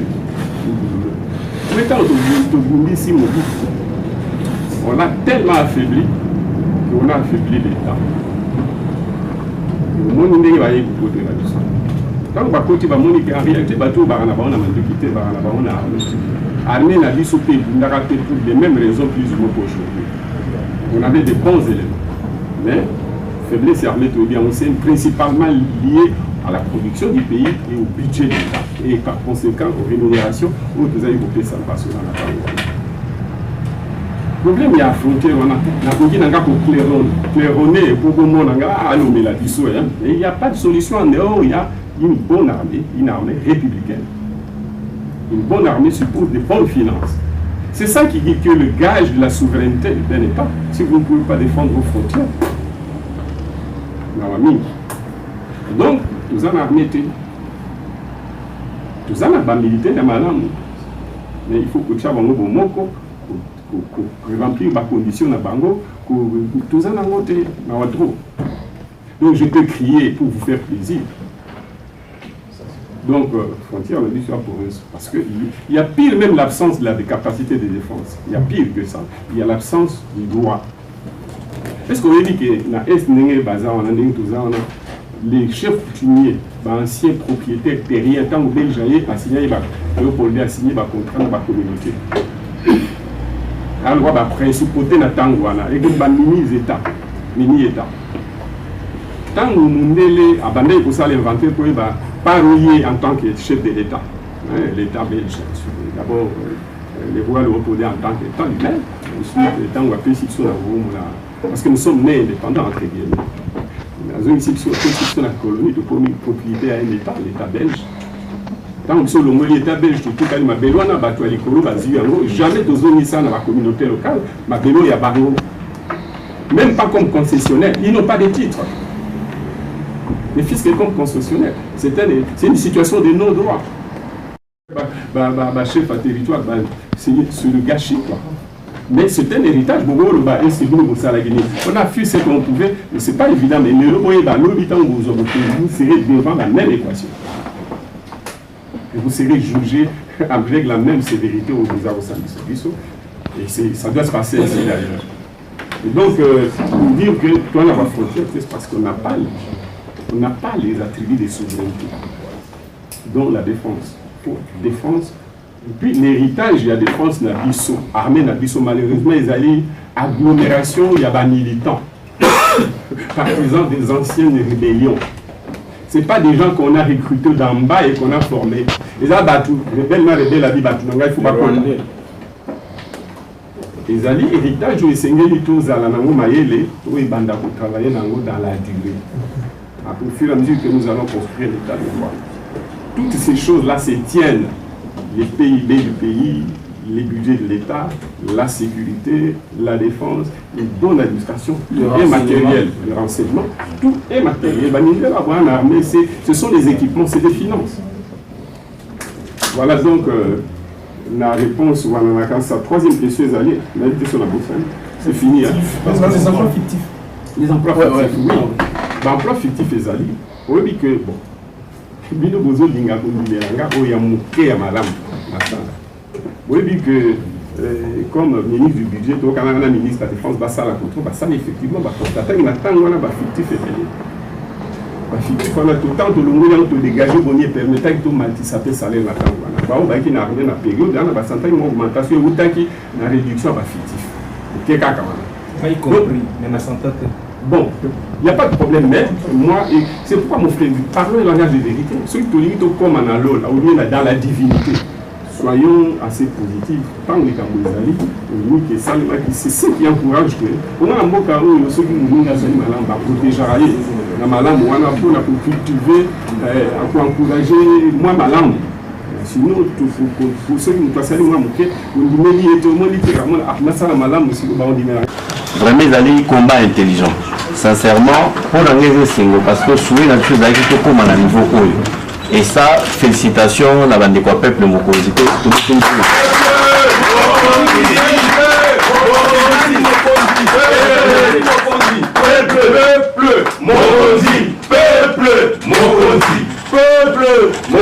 Ma question est la suivante. To kende mwa moke na oyo etali séparation des pouvoirs. Pour la nini parce que na nazokela yo mawa. Nazomona bandeko bakanga toza na ngwawa, nazomona lokozo kufa liwa na yo te. Pour la nini alobi boy. Ozalaki premier ministre. Na yo kiyo batuni yo mutuna ya ndeko na gouverneur olobi non nazaki na niveau na été. C'est kozaki na niveau ya likolo. Biso toza na poto bato yebi c'est qu'un premier ministre. On dit que c'est le patron du gouvernement. Azali na contrôle ya mboka.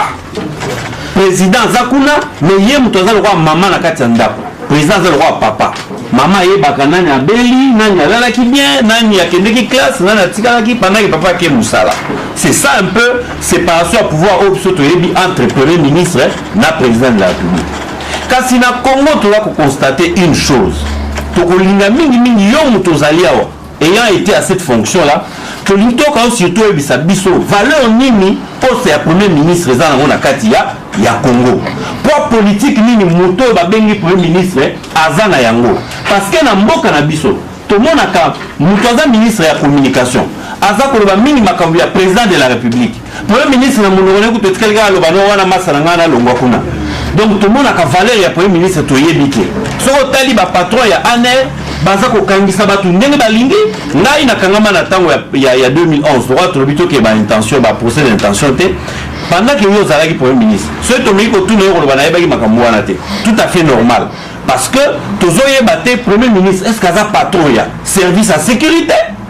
Premier ministre a ko pesa injonction na niveau nini pour secrétaire général à PPRD akobima alobio yaye ekomi Bible. Même premier ministre Monokonaye ekomi na C ya secrétaire général ya PPRD. Président et Assemblée nationale akobima a décidé makambo boye premier ministre tozo yebate. Nde on a lobi tozo kelo mawa. Ozo kufa liwa na yo, to liwa na yo te. Yebisa biso qui est un premier ministre au Congo. Merci beaucoup.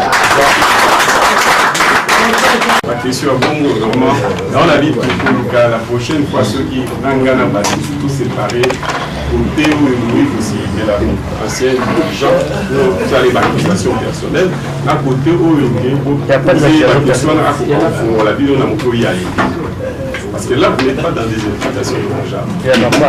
Alors, merci. Question à des hommes, les amis, question s'il vous plaît.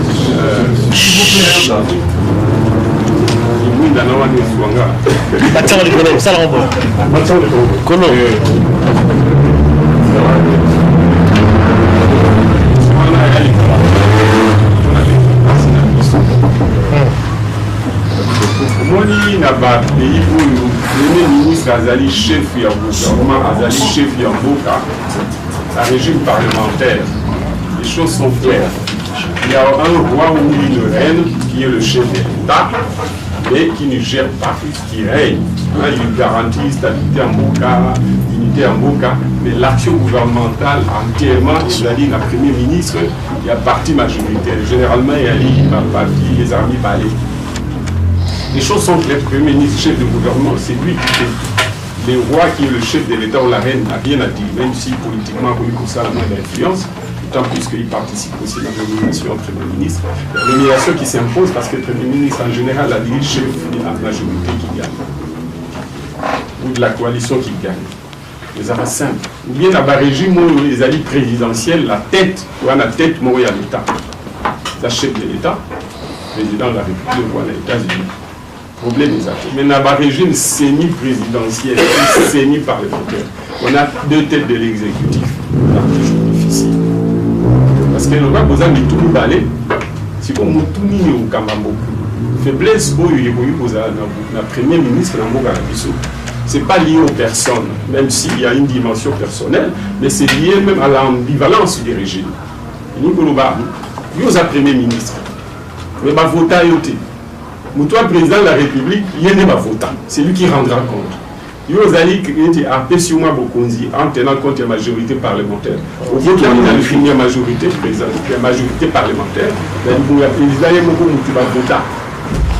Tant que c'est toi qui as l'action en réalité constitutionnellement, mais il y a une action qui n'est même pas responsable parlementairement dans l'action gouvernementale, qui ne rendra pas compte du Parlement, il a tendance à prendre ce pouvoir pour une raison plus ou moins objective et acceptable.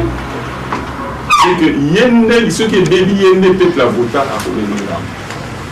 Alors il aura tendance à frauder un peu sur ton pouvoir, mais alors bien de manière constructive. Dans le sens qu'il y a pour se préoccuper. Ah, nous on a tué c'est vrai, surtout aux années à partir de tu n'as pas la majorité au Parlement. Mais quand surtout à la défense des années, c'est logique sentimentalement d'abord que toi, il y a une constitution de sa président de la République. Pouvoir mine la défense, voici, va fonctionner également.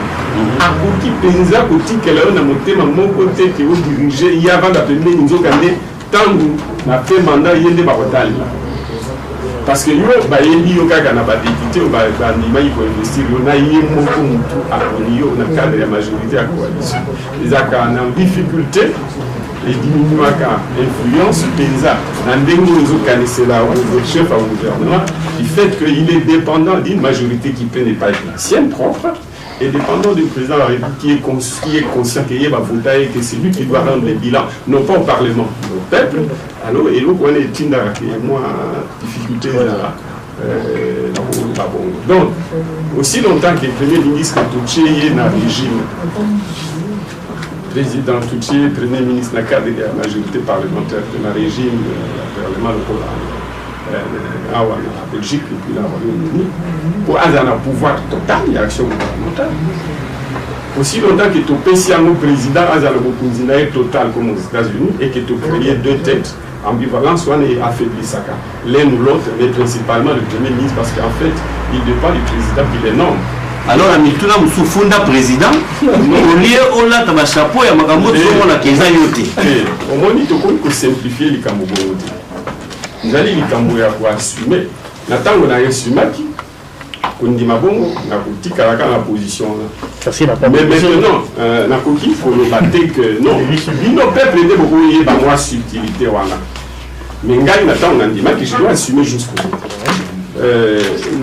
Ce qui n'a pas raté, il fallait la démission de on a dit qu'on a assumé jusqu'au bout. Mais le plus important, c'est que dans les débats, dans les réflexions, on nous sommes contribués au Parlement, de facto qui pour améliorer avec le temps. Parce que tout ça, nous ne sommes pas une démocratie achevée, comme la Grande-Bretagne qui n'a même pas de constitution, comme la Belgique où une tradition et c'est ça.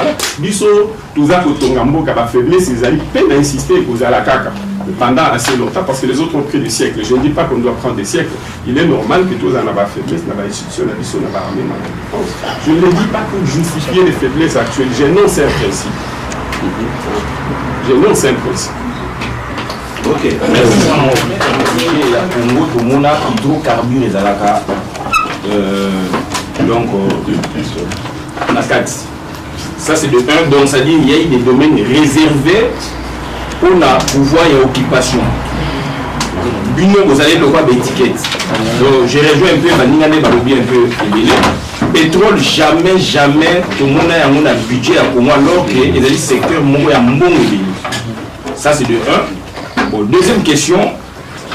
Je comprends à la table sur la vidéo ébélée à ma femme. On est venu dans notre puisque ma maison déjà dans le parquet, mais au bout de tout le monde dans la vidéo, moi personnellement, en tant que juriste, civiliste, spécialiste et foncier, immobilier, j'apprécie votre initiative autrement. C'est-à-dire quoi? Vous avez créé un lotissement, esprit qu'on a créé le lotissement, c'est une innovation pour l'Angaï. Mais nous, il fallait qu'au commissaire public, mais au commissaire privé, puisque tout le monde a chef coutumier, dans la vidéo, il y a chez Coco, aujourd'hui, au Fumoli, secteur, donc au Fumoli, lotissement, il y a qui tout pour l'Angaï. Lotissement. La linga qui kolobate, on a tika pour justifier les autres. Parce que même le contrôle, on a une enquête judiciaire, il a contenu à milité parlementaire. Est-ce que vous voyez que de 50 ou 60 maisons que j'ai pour montrer l'autisme aux autres, c'est qu'il y a un agent à l'État. C'est avec les ministres qui ont habité le projet. Il faut, si vous pouvez insister, la manière dont la répartition qui chasse en Nénézali, quand je dis que chasse en fait repas, c'est très sérieux. Parce que vous voyez que chasse les a 10 000 km, c'est un peu les tiers de la Belgique. Parce que la Belgique est à 30 000 km, qui chasse à 10 000 km. La même dimension que les Kasaï, l'ancien Kasaï oriental chilien, 10 000 km. Et que qui Pakakaka, 1000 km. 1000 km². C'est-à-dire les 10%. Il y a un monde qui bandit Gomiti et il y a qui pensait que c'est machine. Les 22 communes sont sur 1000 km², sur en fait 10% de la ville. Et que la 23e commune, c'est qui a la, j'insiste, qui a la même dimension que Kinshasa à Kala. Oui, je suis financé. C'est les alliés, qui chassent à 22 communes. Il y a un des 23e commune. Et quand on a étudié la même, ça signifie 20% scellés et les 22 premières communes. Dimension là-dessus. Et que le 80% du reste de la ville de Kinshasa, c'est-à-dire que 8000 km pour faire 10 000, c'est la commune de Malo qui est inoccupée. Totalement inoccupée.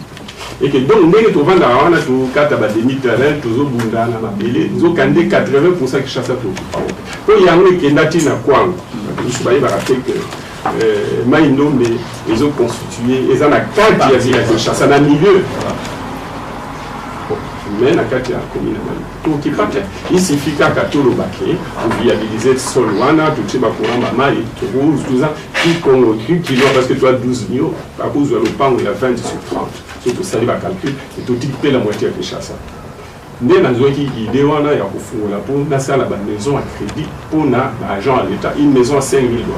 Parce que nous avons coûté cher. La première raison, les alliés m'appelaient les achètes. Ah, on a la moitié à parler, les alliés de m'appeler. Pourquoi m'appeler ici?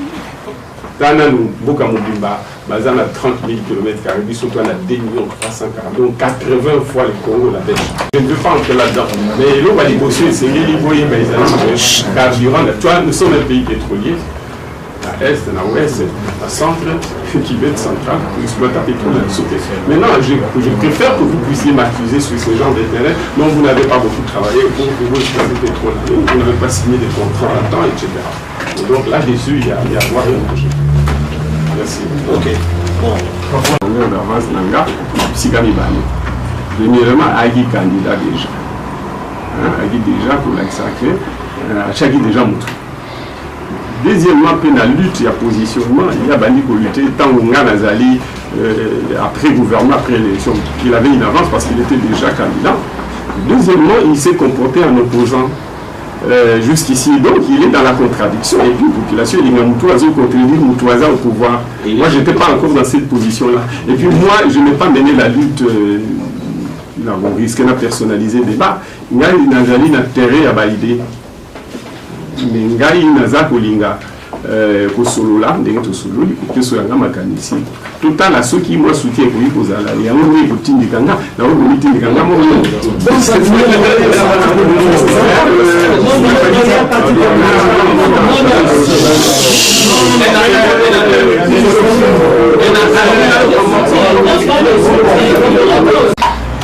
kulutu papa muzito asepeli mingi nayebi te pour surtout le gouvernement là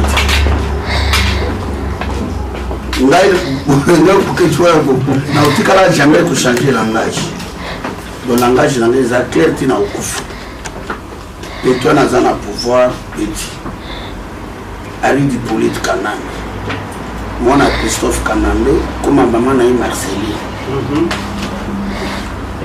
Aujourd'hui grâce aussi ça va classe ya koloba ba français belele musu koleka ba français Hollande ya koloba ba anglais koleka même ba David Cameron même koleka ba Barack Obama mais nalangi au moins que aux membre par les membres ya gouvernement na majorité biso na Congo to bi to l'état pour papa mosito ndeko vandi wana moto a million maman bokilo na biso to benga berse na bana pour dialoguer na été pour vendre wati ton a problème moto wana ari di politique kananga atini John Numbi asali massacre ya Buja du Congo la milliers de morts na ba Congo ari di politique kananga na James Kabari bakita et pas na ville mbanda na Wendy secret soko komi kuna ba kisayo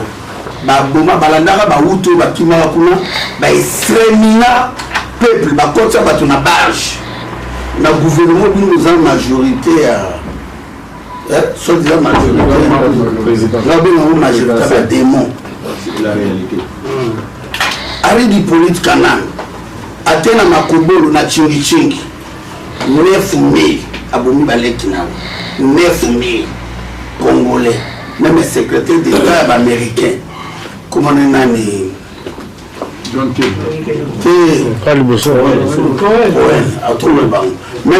même le journal le soir. Voilà. Ari di politique kanam. Atika Kagame na Museveni. Babunda guerre 6 jours. Na kisangani na mboka na village na.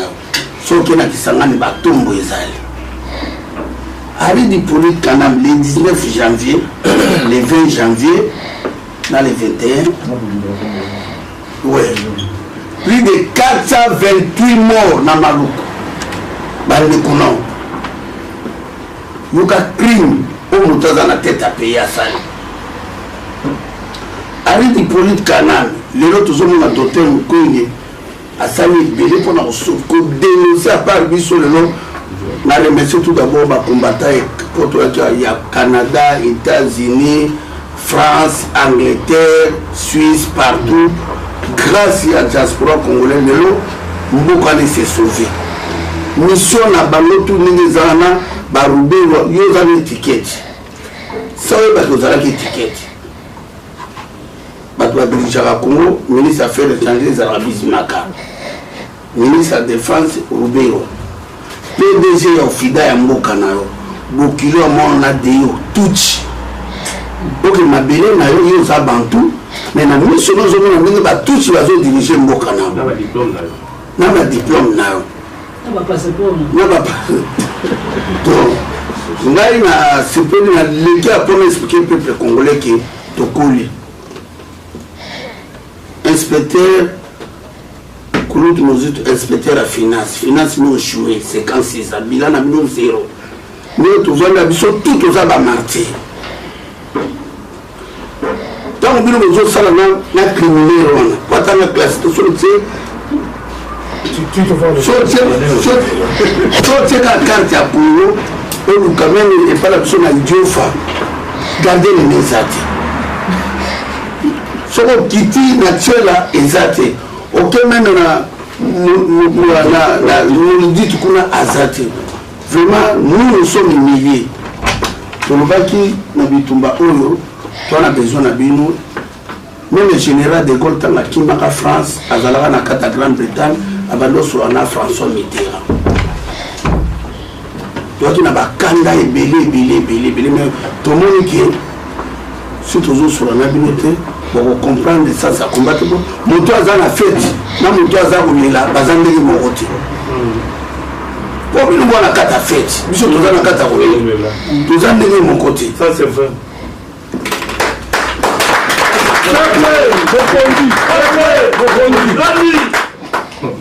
papa mozito question monsieur Ali moto wana aboma moto na biso Arma Tunguru tombe to éviter cimetière to éviter moto na boma Floribert Chebeya makambebele leki na Congo ngana sengo na komba 12 millions de morts vous avez responsable ya bibembe nyonso ezokufa na Congo tozokufa na Congo kaka mpona minduki te gauche droite tomoni face na biso na Brazzaville Djela Lisuba na Sassou bakongole mitemo ya mawa oyo lelo baprofite na biso toyamba bakongole ya Brazzaville mais na miso na bino wana Kinshasa Sassou a refoulé 270 000 Congolais kulutu mozutu bato oyo balalaka na maluku na stade ya 24 novembre namona ata mokolo moko koma kuna te na bandi mozopese na professeur Matungulu na Martin Fayo so otali na bakongo okozwa mpe ba Jean-Claude Vombo okozwa mpe bandeko tout le monde azopese même bandeko ya Katanga même bandeko basalaki na conclave na Geval na moment togo juge bino te mpo mpona état de droit te toza nzambe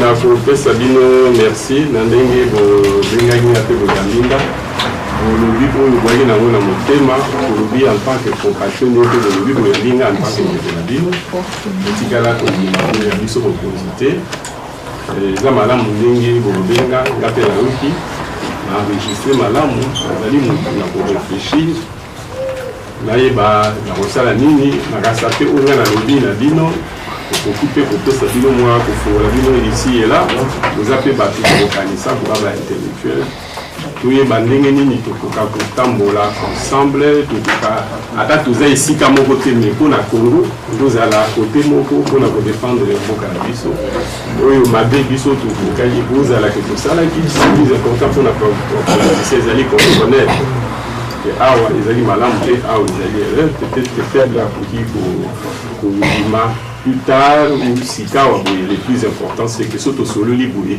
bafaute ezali konote que non bakongolais voilà makanisi oyo baka nango na mito na yo donc ekozala toujours bien mpona na remercie bino mpona débat échange tozali sincérité ezalaki bao bayaki na makanisi ya kofungola motema na bango basali yango eza malamu totikali bandeko soki opportunité ezali bobinginga bosepeli tokocontinue koéchange merci mingi